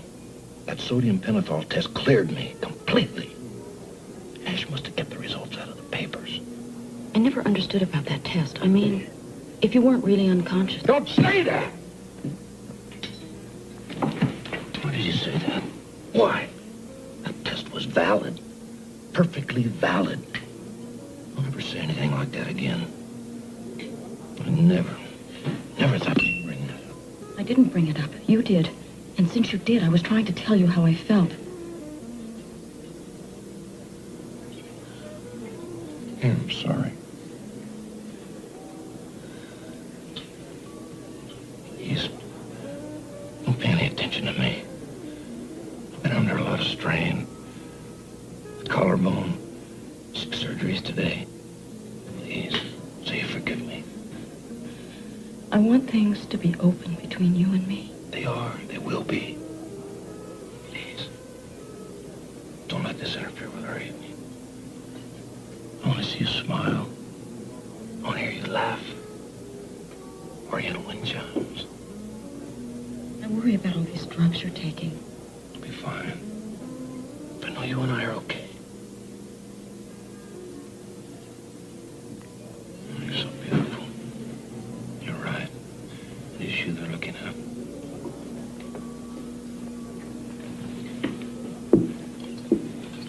I'm gonna stay over here if you don't mind.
There's no sitter with the boys.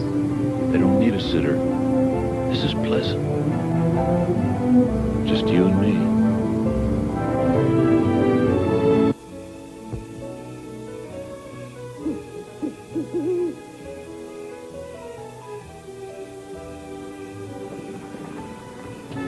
Why are you pushing yourself like this? Let's go back. All right.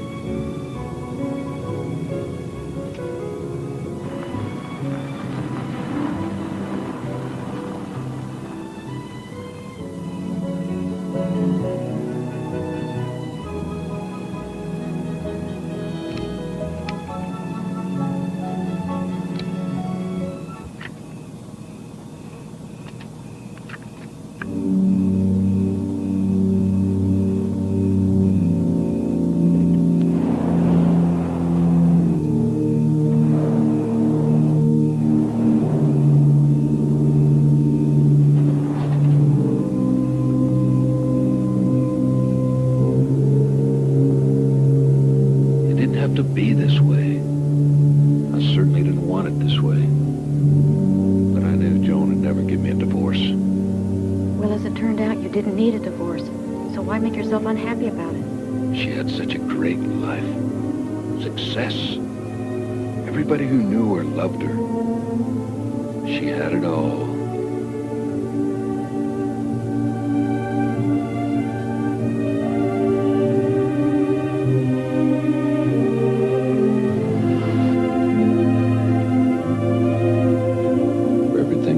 Season and a time. To every matter under the heavens. Time to be born. Time to die. It comes to everybody. Time when he's no longer meant for this world. Why should I let Joan ruin my world?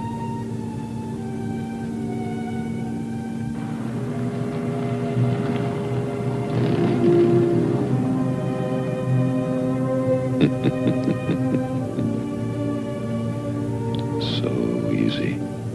I collected every form of human excrement. Pus, urine, feces. And I grew some cultures. First I gave her pastries mixed with the culture. Nothing. I gave her Epicac mixed in cola. That started her vomiting, and she begged me to help her. So I gave her a direct shot of the culture and met Stickland B. After that, it was just a matter of time.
John. God, why?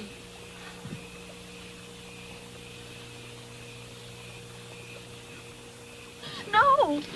No! John! I beg you, don't do this now! John! John, look at me! It's me! It's Anne! It's Anne! Please, don't! Please! Please! Don't do this! Don't do this, John! Look at me! Look at me! It's Anne! It's Anne!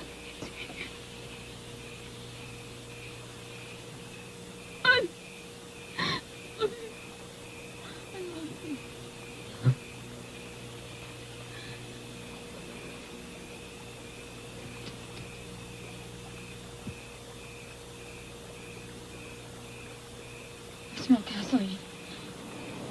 We have to get out of here.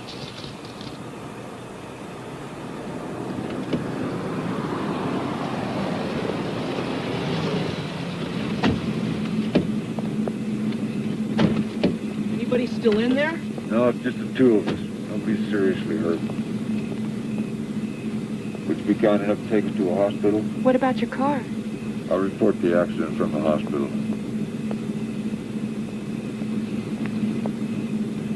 Don't say anything. Please. I swear I'll make everything right.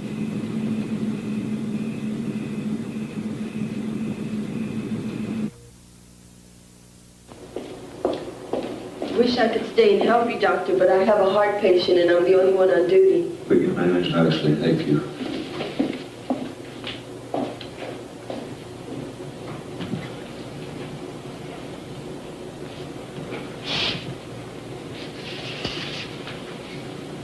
Anne, please, don't. I can't believe it happened. I can't.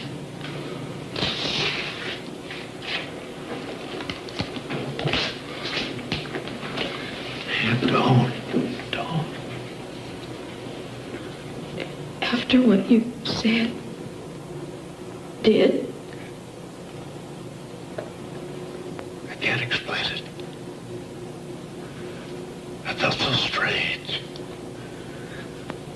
Too many shots, too many pills.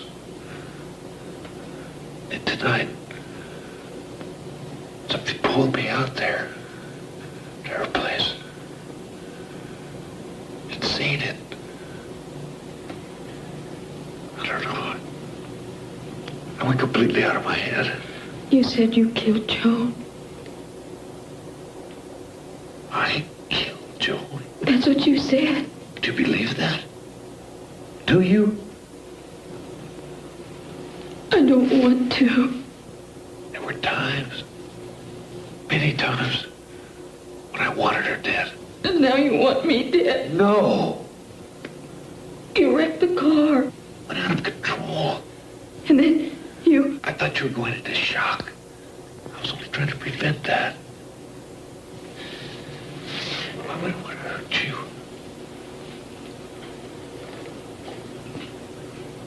I love you. What happened, happened. I love you. That's all that matters. Forget about tonight. I'll make you forget.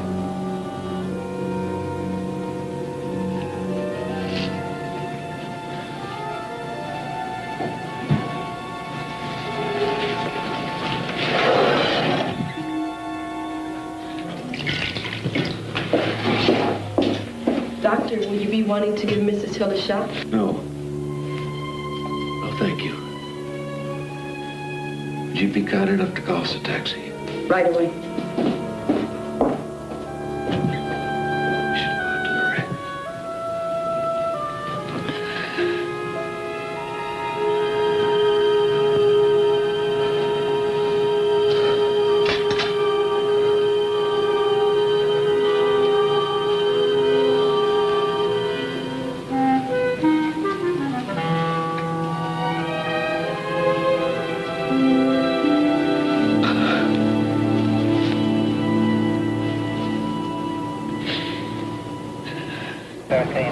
They'll be coming out of the Yellow House area. Okay, I'll just stop by there for you. Should be about that time. Okay, maybe I'll run late on it. Thank you. 31827. Go ahead, 827. That's fine. Okay.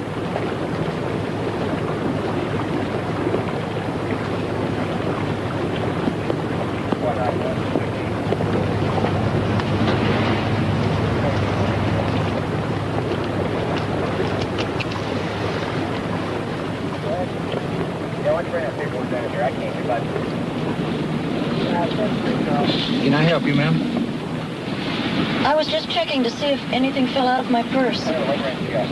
Easy, ma'am. A real bad pileup. Officer, I really should get Mrs. Hill home. She's been badly shaken.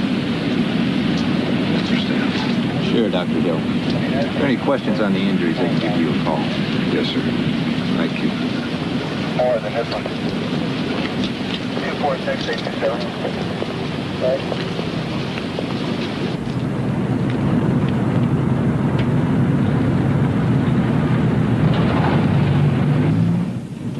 Did you find the syringe? I threw it away. Baby, I'm so sorry. I'll never forgive myself for what happened tonight. If I lost you, nothing else would matter. You know that. You must know that. I'm so tired. I don't know what I think.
Exhausted, baby. Let me help you.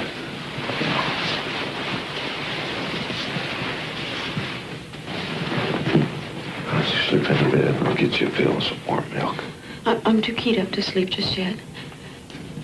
I'll get surgery in a few hours. Try to sleep if you can.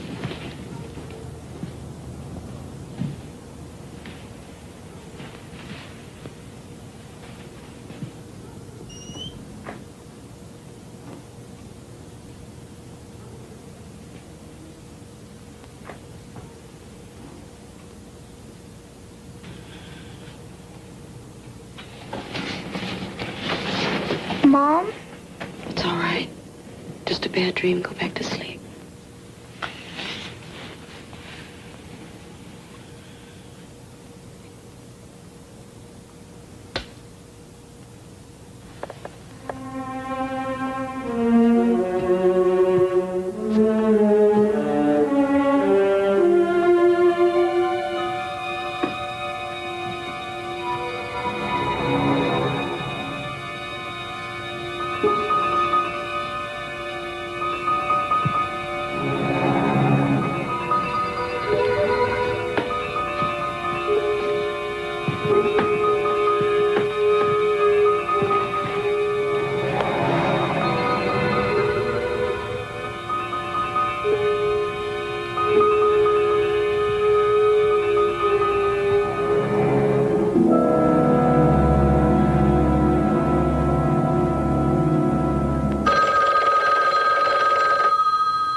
long will you be staying here in Houston? As long as it takes to get the job done. Dr. Helpern, are you put off by the fact that there'll be a dozen other doctors assisting? Dr. Helpern's in charge. He's performing the autopsy. The rest are spectators. That's all. Mr. Robinson, isn't it true that approximately half those spectators are a medical team representing John Hill? What do you mean, team? This isn't a football game. Dr. Hill has no say in this whatsoever. Do you see any similarities between this and any of your other cases? I try to come to each new assignment with a fresh perspective.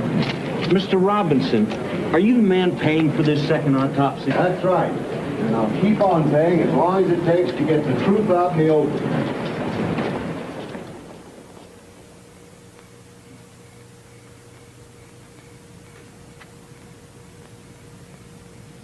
Thank you for coming to me. I didn't think you wanted me to come to you. Are you feeling differently? I don't know what I feel. Feel you love me. Don't look away. When I'm here with you like this, I love you. It's as though it never happened. I need you.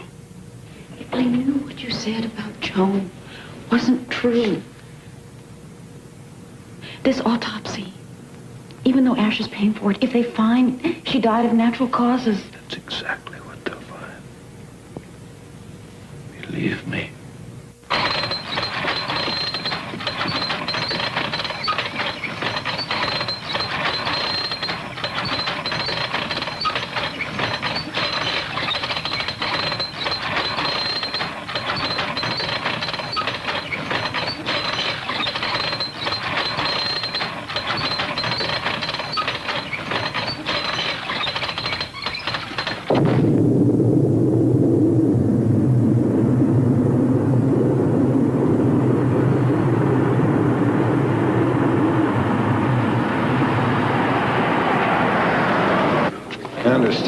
Casket's already here in the autopsy room. That's correct, Doctor. Ladies and gentlemen, I'd like to introduce Dr. Milton Helpern, Chief Medical Examiner for the City of New York. Gentlemen, good morning. Let's get started, shall we? Is this the lawful casket of Joan Robinson Hill? Yes, sir. By order of the Harris County District Attorney, open this coffin.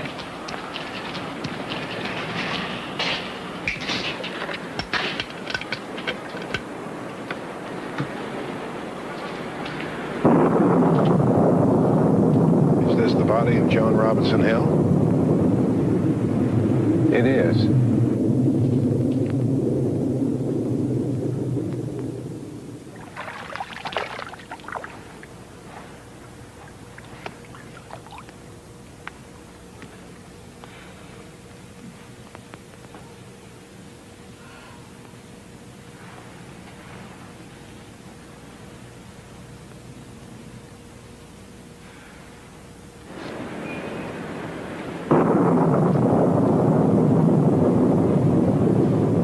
Doctor.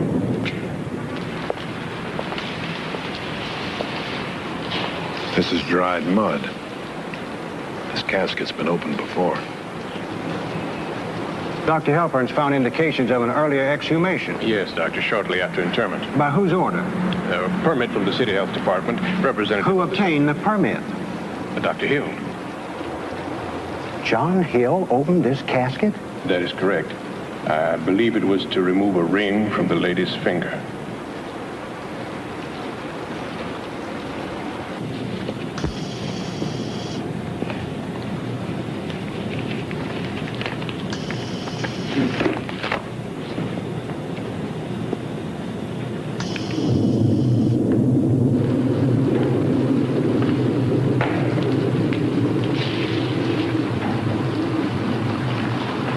This is the body of an adult white woman appearing to be 35 to 40 years of age.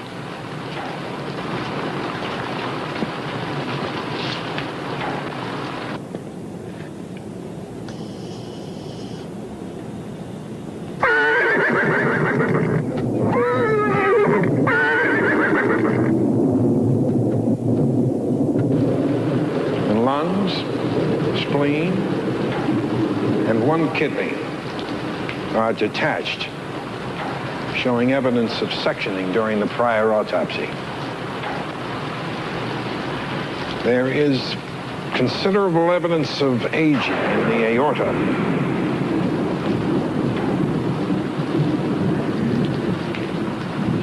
The heart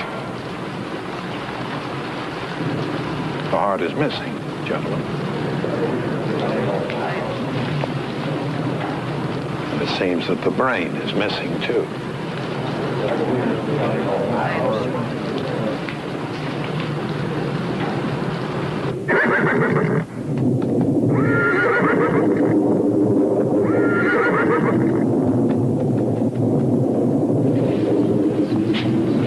Dr. Yahimchek, I performed the first autopsy on Mrs. Hill. It had to be done at the funeral home, remember? Mm-hmm. So I took the heart back to my lab for closer study. And the brain? The same. I kept that specimen. Shall I get it for Dr. Halpern? Please do. Yes, sir.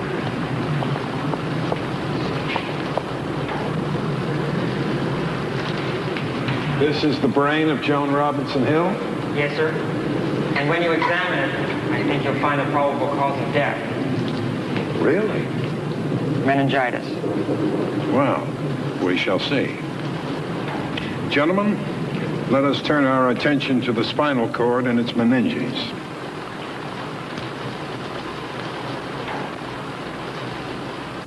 It would not be appropriate for me to comment at this time.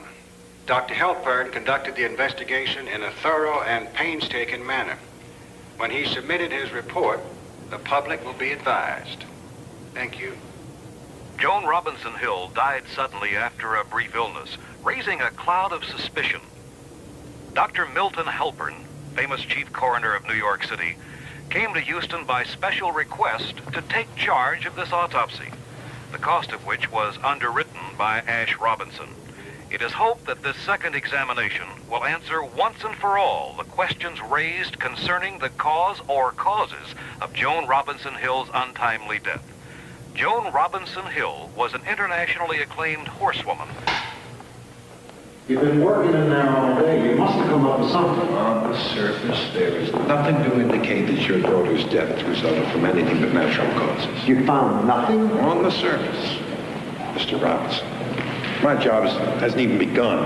I go to work when I get back to my laboratory, to my microscope. Then we'll see. When will we hear from you? Well, it can't be rushed. Take all the time you need. Let's do it right this time. Did you know that this was not the first exhumation?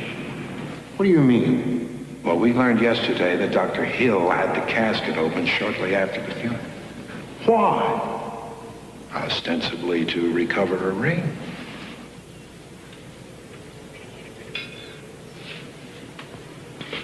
Oh, it is such a gorgeous morning. Let's go out and enjoy it. Could we talk a minute? Oh, I see a dark cloud. In the autopsy report. That is behind us. Why don't I call Tom and get him to take over my rounds? Please, Joan had a transfusion 45 minutes before she died. If they gave her the wrong kind of blood... Pile in the car and go down to the bay. John, why won't you help me? Whatever happened to Joan... Is dead and buried. But a few people are so obsessed they keep digging it up. Those people are sick. Deranged. I want Joan Robinson out of my life. And whatever it takes to get rid of her, I'll do it. Weasel birds. This.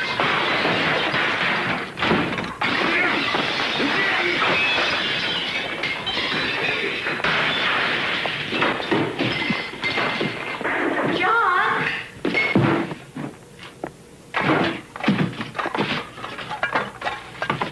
John!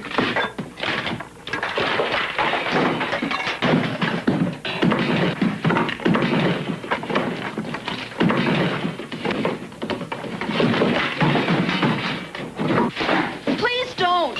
John! You're witnessing an exorcism. The freeing of a man possessed.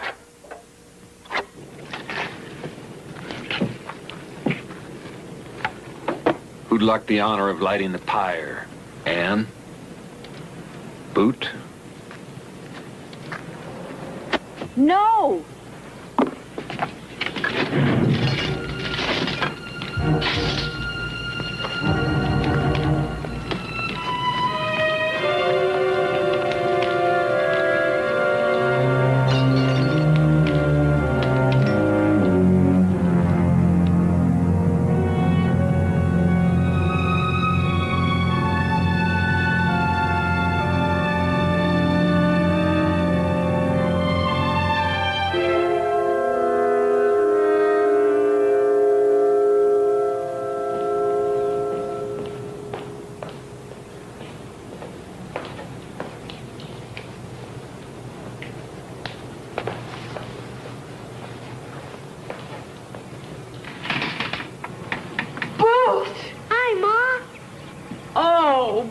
Rose, honey.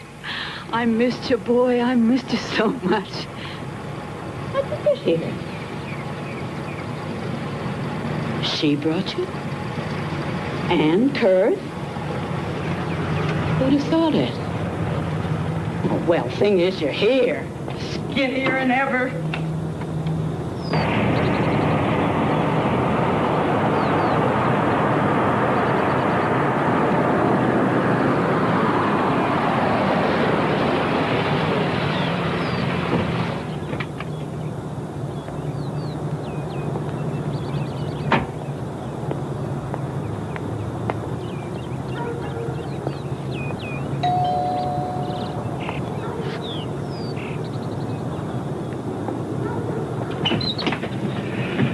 I had to come to see you to thank you. Mr. Robinson.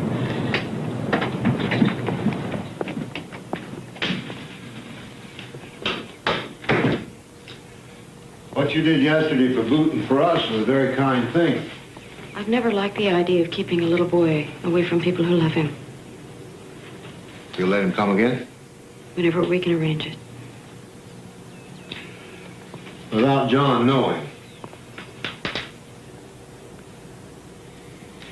I guess things aren't too good between you and him.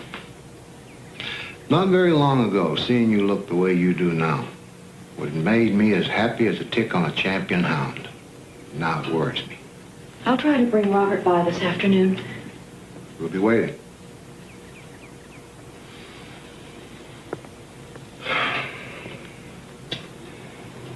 I used to stop by here nearly every morning, have coffee with my girl.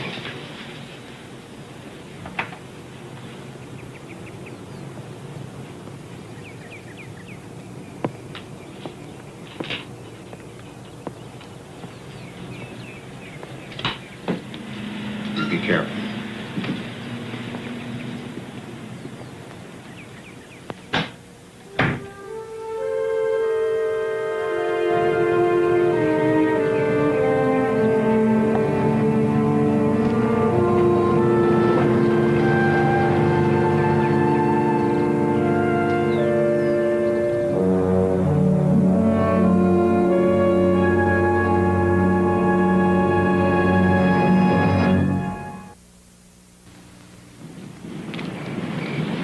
You miss the boys, don't you?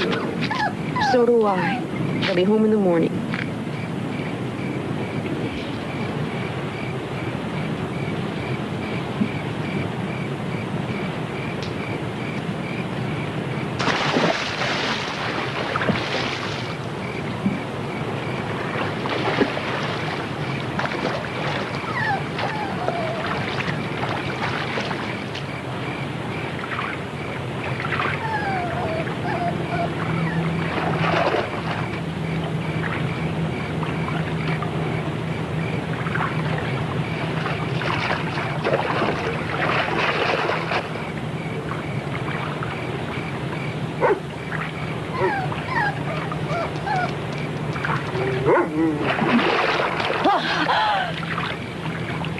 I didn't hear you. I thought you were at the hospital. I finished early to be with you. I knew you'd be home alone tonight. It isn't safe. They warn people about swimming alone. A sudden cramp. I'm a very good swimmer. Everyone knows that. And I don't take foolish risks. Oh, but you do, Anne. Lately, you've been taking some very foolish chances. What do you mean? You've been talking to the wrong people.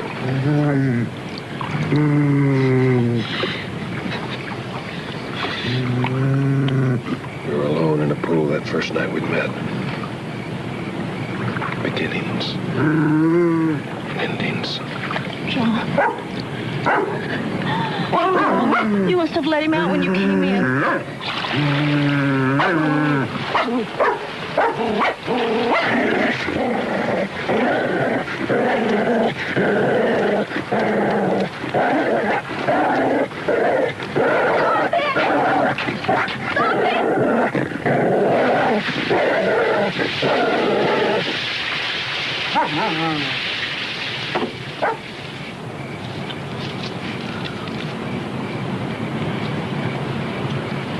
The poor little thing.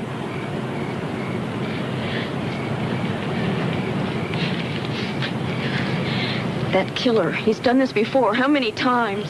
The owner's a friend. She'll be very upset. But she doesn't do anything, and he'll kill again. You know he will. I'm sorry. We'll have to get the boys another dog. I'm sorry.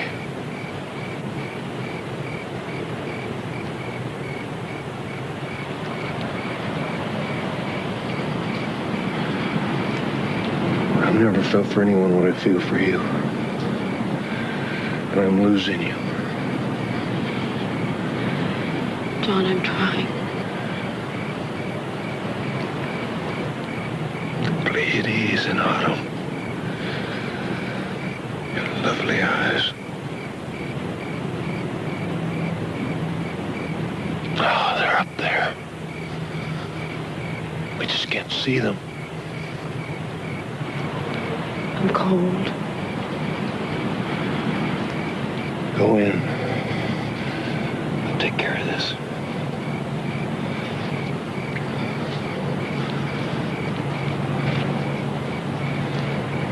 It is my opinion Joan Robinson Hill came to her death as a result of a fulminating infectious process, the specific nature of which is no longer determinable.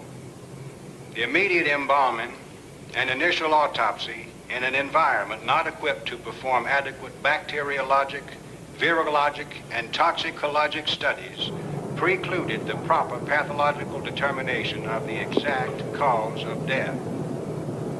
It is my further opinion that the exact cause or manner of death cannot be established from the exhumed body and autopsy alone.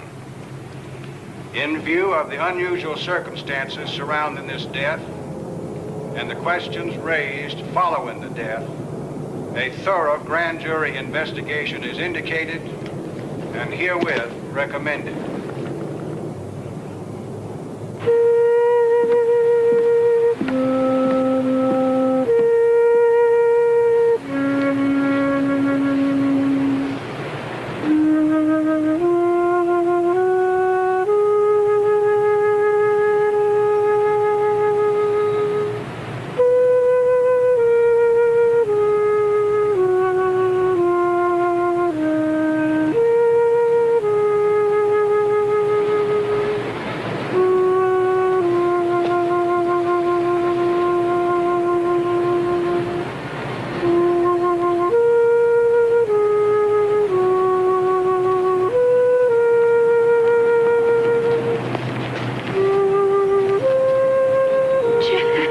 You.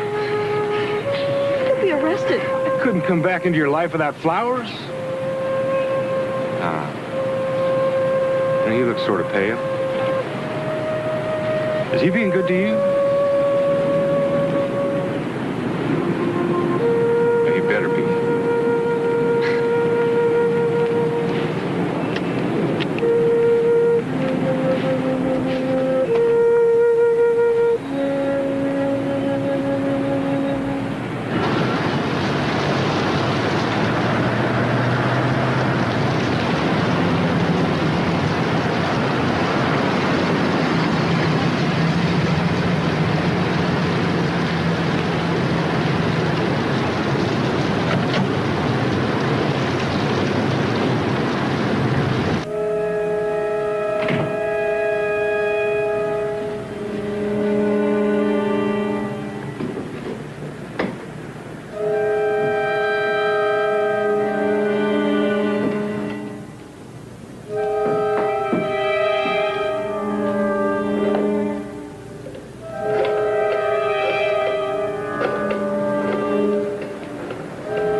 Double feature, and with the weather being what it is, we just thought we'd keep him here tonight. You're sure? It'll give you and John some time to yourself.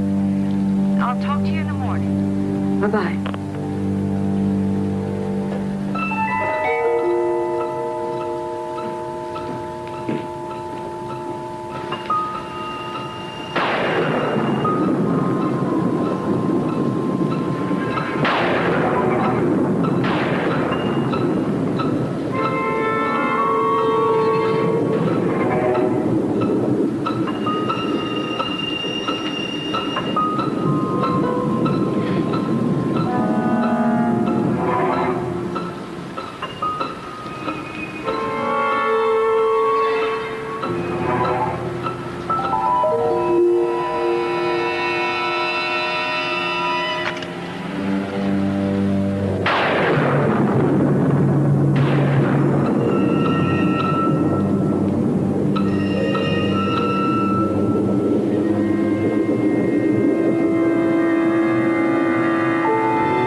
the matter?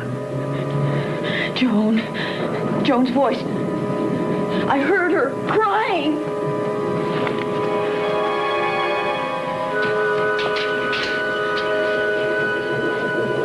A tape. It must have been a tape. Why are you doing this to me? Why? Man, I just this minute walked into the house. That's a lie. Liar. I didn't imagine it. It was Joan's voice and her picture in Robert's room.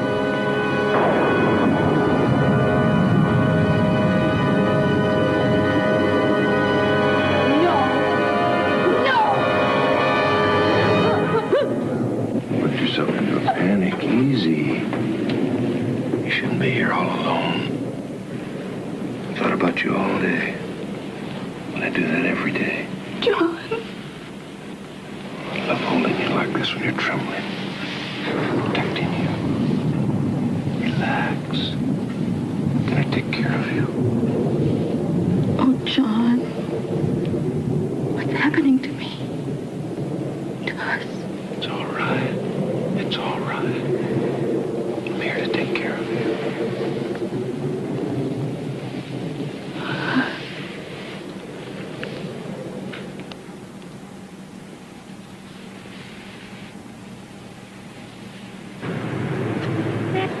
Nurse, you are a credit to that uniform. You have to sign here and here. Well, why don't you have dinner with me tonight? Mr. Ramsey, we're admitting you as a patient. Yeah, I know, but I'm going to have a private room, and we could start off with a bay shrimp. We'd get the rack of lamb, and then we'd go for the old Grand Marnier souffle. Orderly. Room number 493. Oh, I'm just here for an insurance exam. Yeah, I'm not contagious. I'm just kind of congenial.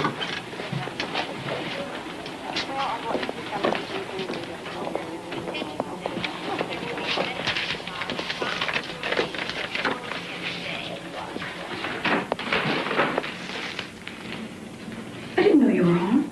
A little remembrance. Thank you. They do suit you. I'll get you something to put them in. Where are the boys? Playing tag in the front yard. They never wear out. Have a cup of coffee with me? No, I better get on back home. Honey, have you heard about Jack Ramsey? What about Jack? He checked into the hospital yesterday for an insurance exam and died this morning. No. Oh, Papa. Papa. Honey, I'm sorry. That was clumsy of me. Poor Jack. Are you all right? Now, don't forget, we're counting on all of you for dinner tomorrow.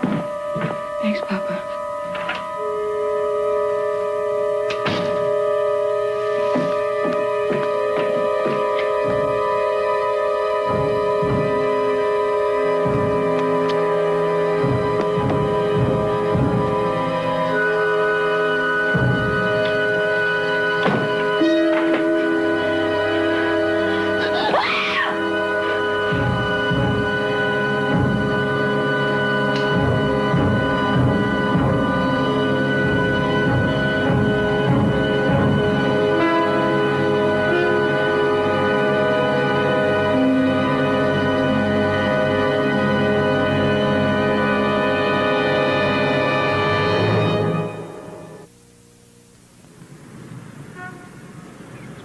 With the court's permission, I'd like to ask my client a few questions which I feel may be helpful. Thank you. Anne, how long have you been married to Dr. Hill? 5 months. 5 months. Some people might object to the fact that only 5 months is not near enough time to test a relationship. We can't live together. Has Dr. Hill ever been unfaithful? Not to my knowledge. But the relationship is incompatible. Yes, it is. You afraid of your husband? We can't live together. In his complaint, Dr. Hill alleges that you injured him, both verbally and physically. Does it matter? Yes, it matters.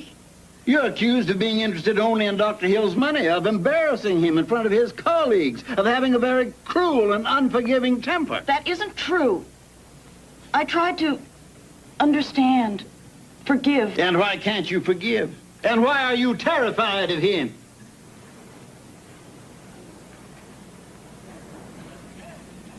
Because he tried to kill me.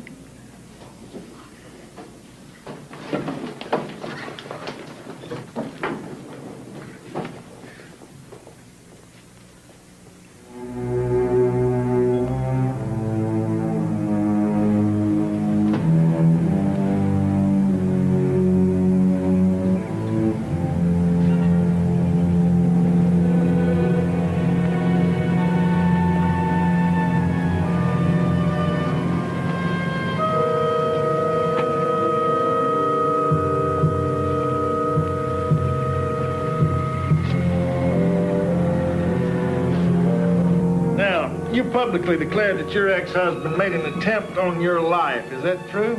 Yes. As a result of that declaration, you were subpoenaed before the Harris County Grand Jury, where you testified that John Hill had actually made 2 attempts. I did. And these attempts took place on June 29th, 1969. Why did you wait so long to accuse the doctor? I was afraid. Oh? Well, the night of the accident, weren't the police summoned? Yes. If you'd told them your husband had tried to kill you, they would have given you protection. There were 4 children at home. I was trying to do what was best for all of us. The initial shock and confusion, now that I can understand, but to live for months with a confessed murderer who tried to kill you... I love him.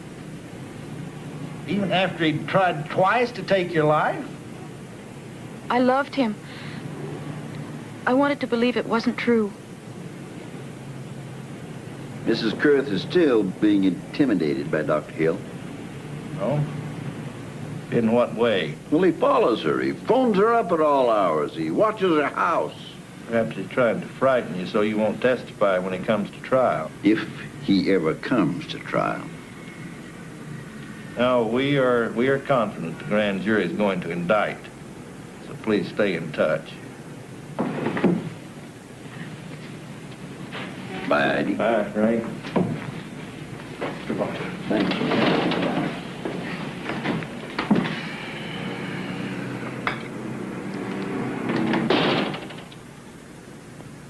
Well, I don't know. I just don't know.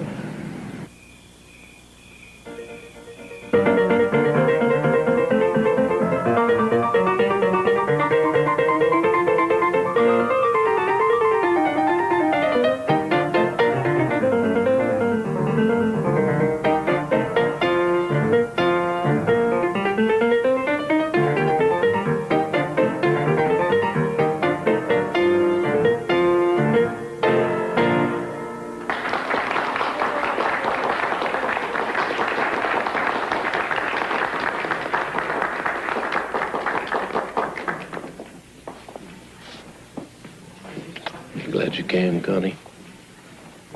I am.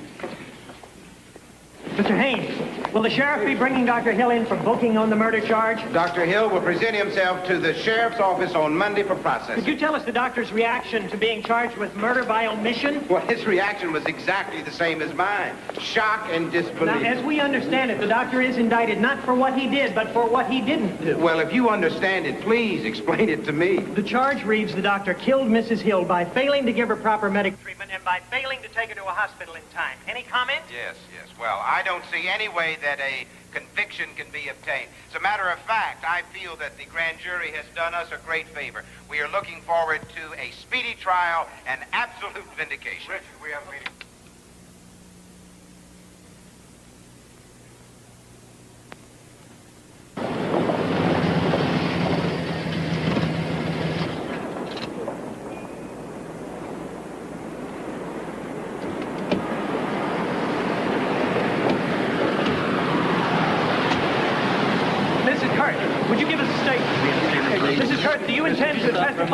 Dr. Hill. Mrs. Kirsch.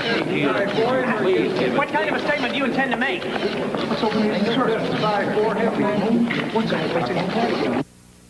What did you mean you won't do that? Well, I thought she was past to tell you the truth. She said, Wilma, am I going to die? And I said, let's pray. And I prayed with her. I had prayer with her, and I told her to pray to God that he wouldn't let her die, because God hears you. Then I put her in the car with some pillows and put her head on the pillow, and then I covered her up with the white blanket. Did she say or do anything towards you at this time? Well, she threw a kiss to me, and I threw one back to her. Wilma, did you love Ms. Hill? Did I love her? Well, I was just there 2 months or 3 months, and it was just like home to me, so yes, I loved her. You saw Dr. and Ms. Hill together quite a bit, did you not?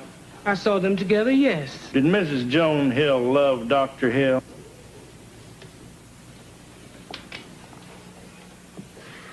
Yes.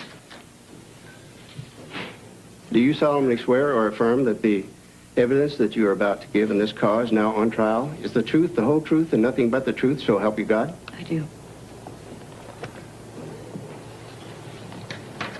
State your name for the court and jury, please. Ann Hurd. Would you keep your voice up, please, so the court and jury can hear you? Yes, sir. Do you know the defendant in this case, Dr. John Hill? Yes, I do. Would you point him out, please? Right there.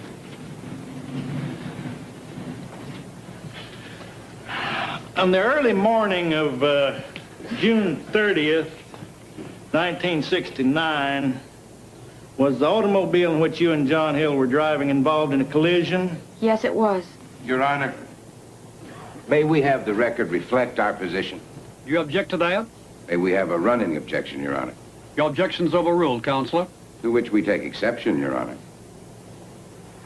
Would you describe just the event of the collision, please? Dr. Hill was driving the car. He veered into a bridge, crashed my side of the car into a bridge. And immediately following this, did he not once again threaten your life? Your Honor, there has been no testimony to that effect. We object to it. Sustained. Immediately following that, immediately following the collision, what happened? He pulled a syringe from his pocket and tried to turn and get it into me. Could you have gotten out of your side of the car at that moment? No, sir. My side was demolished. What did you do? I succeeded in jiggling it out of his hand, and it fell to the floor. Does Dr. Hill have occasion to treat patients who are victims of accidents of one sort or another? Yes, of course. Did you know when he was approaching you with the needle whether he was attempting to treat you or harm you? Yes, I knew. By something that happened previously? Yes. What was that? He had just told me how he had killed Joan with a needle. I object, Your Honor. Your Honor, I object. May it please the court, I object to that. May we approach the bench? Bailiff, take the jury out. Your Honor, we move for a mistrial.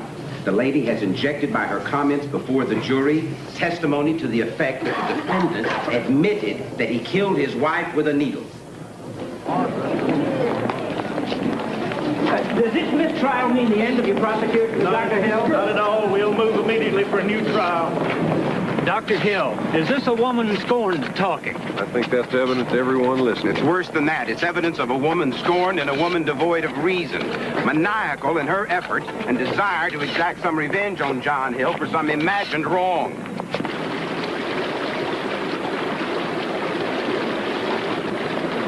I appreciate your calling. I wanted to see you before we move away. You're really going? I know how you feel. Rhea and me, we're getting sick of falling over reporters, process servers. We're thinking of going to Florida for a while, at least until the new trial comes up. The mistrial. I know it was a disappointment for you. You did what you had to, but next time it'll be different. You know, sometimes I get to thinking what they all say about me is true. Maybe I turned crazy from all the hate I feel.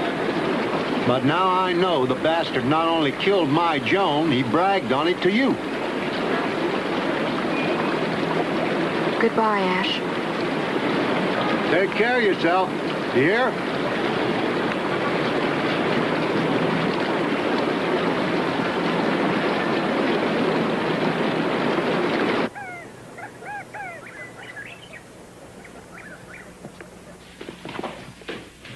Why does anyone live in Houston? Mom, can we go to the lake? As soon as we finish unpacking. I had special locks put on. I want to feel safe, serene. Mom, I think this is your record. Wonderful music. I understand the new Mrs. Hill prefers classical. Don't look back, your mama always said. Good advice is always so simple and so hard to follow.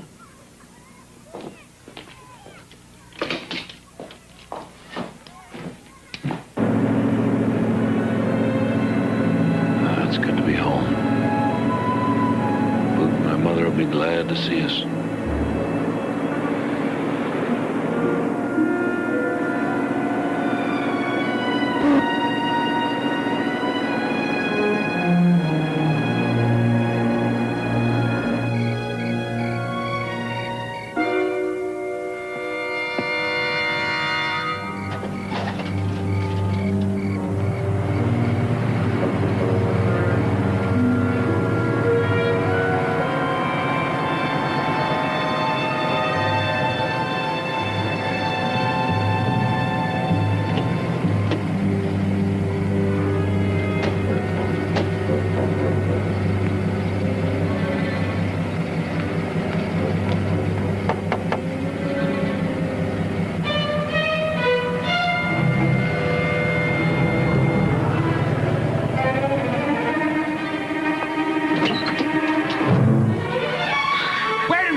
The police seem to think that robbery was the motive for Dr. This was a professional killing. We understand that Dr. Hill's face was badly mauled either before or after the shooting. If I went down the street now and shot Ash Robbins, shot him 10 times, and then burned his house down, it wouldn't do any good. It wouldn't breathe life into my son.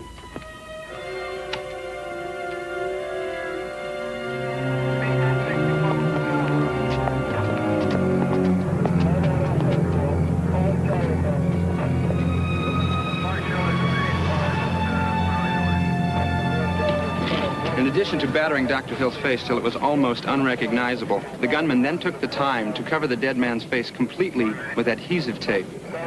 Why?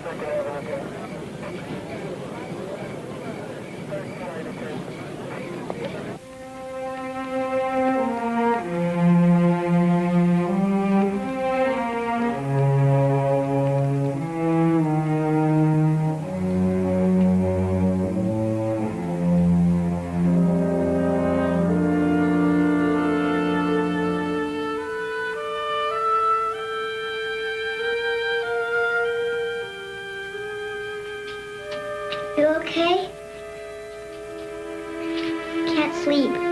Keep thinking about Robert.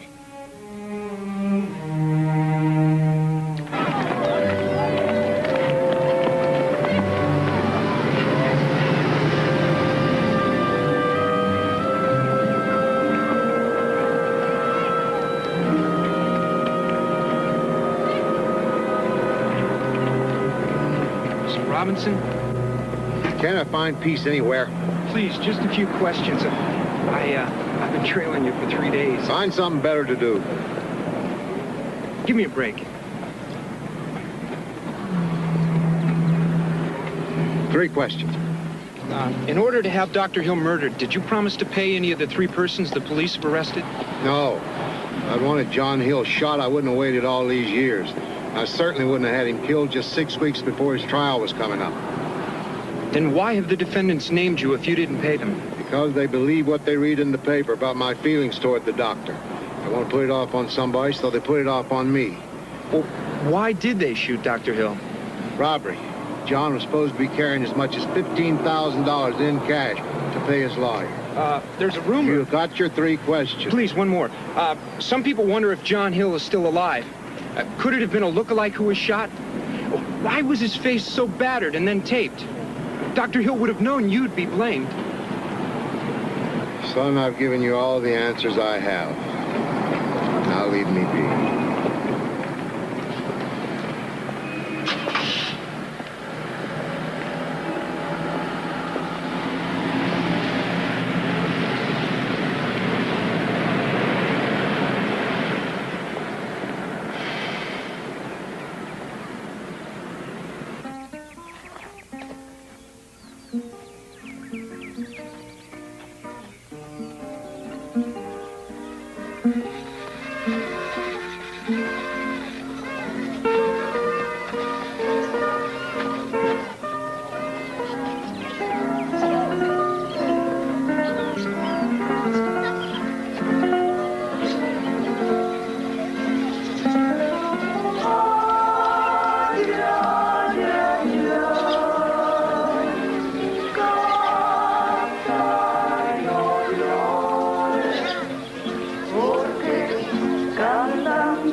Like trouble. Is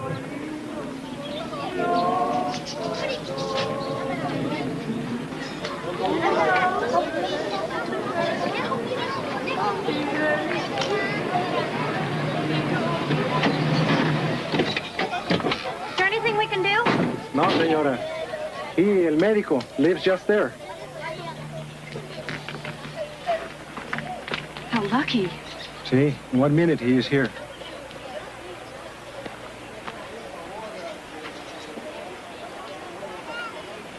Something about him.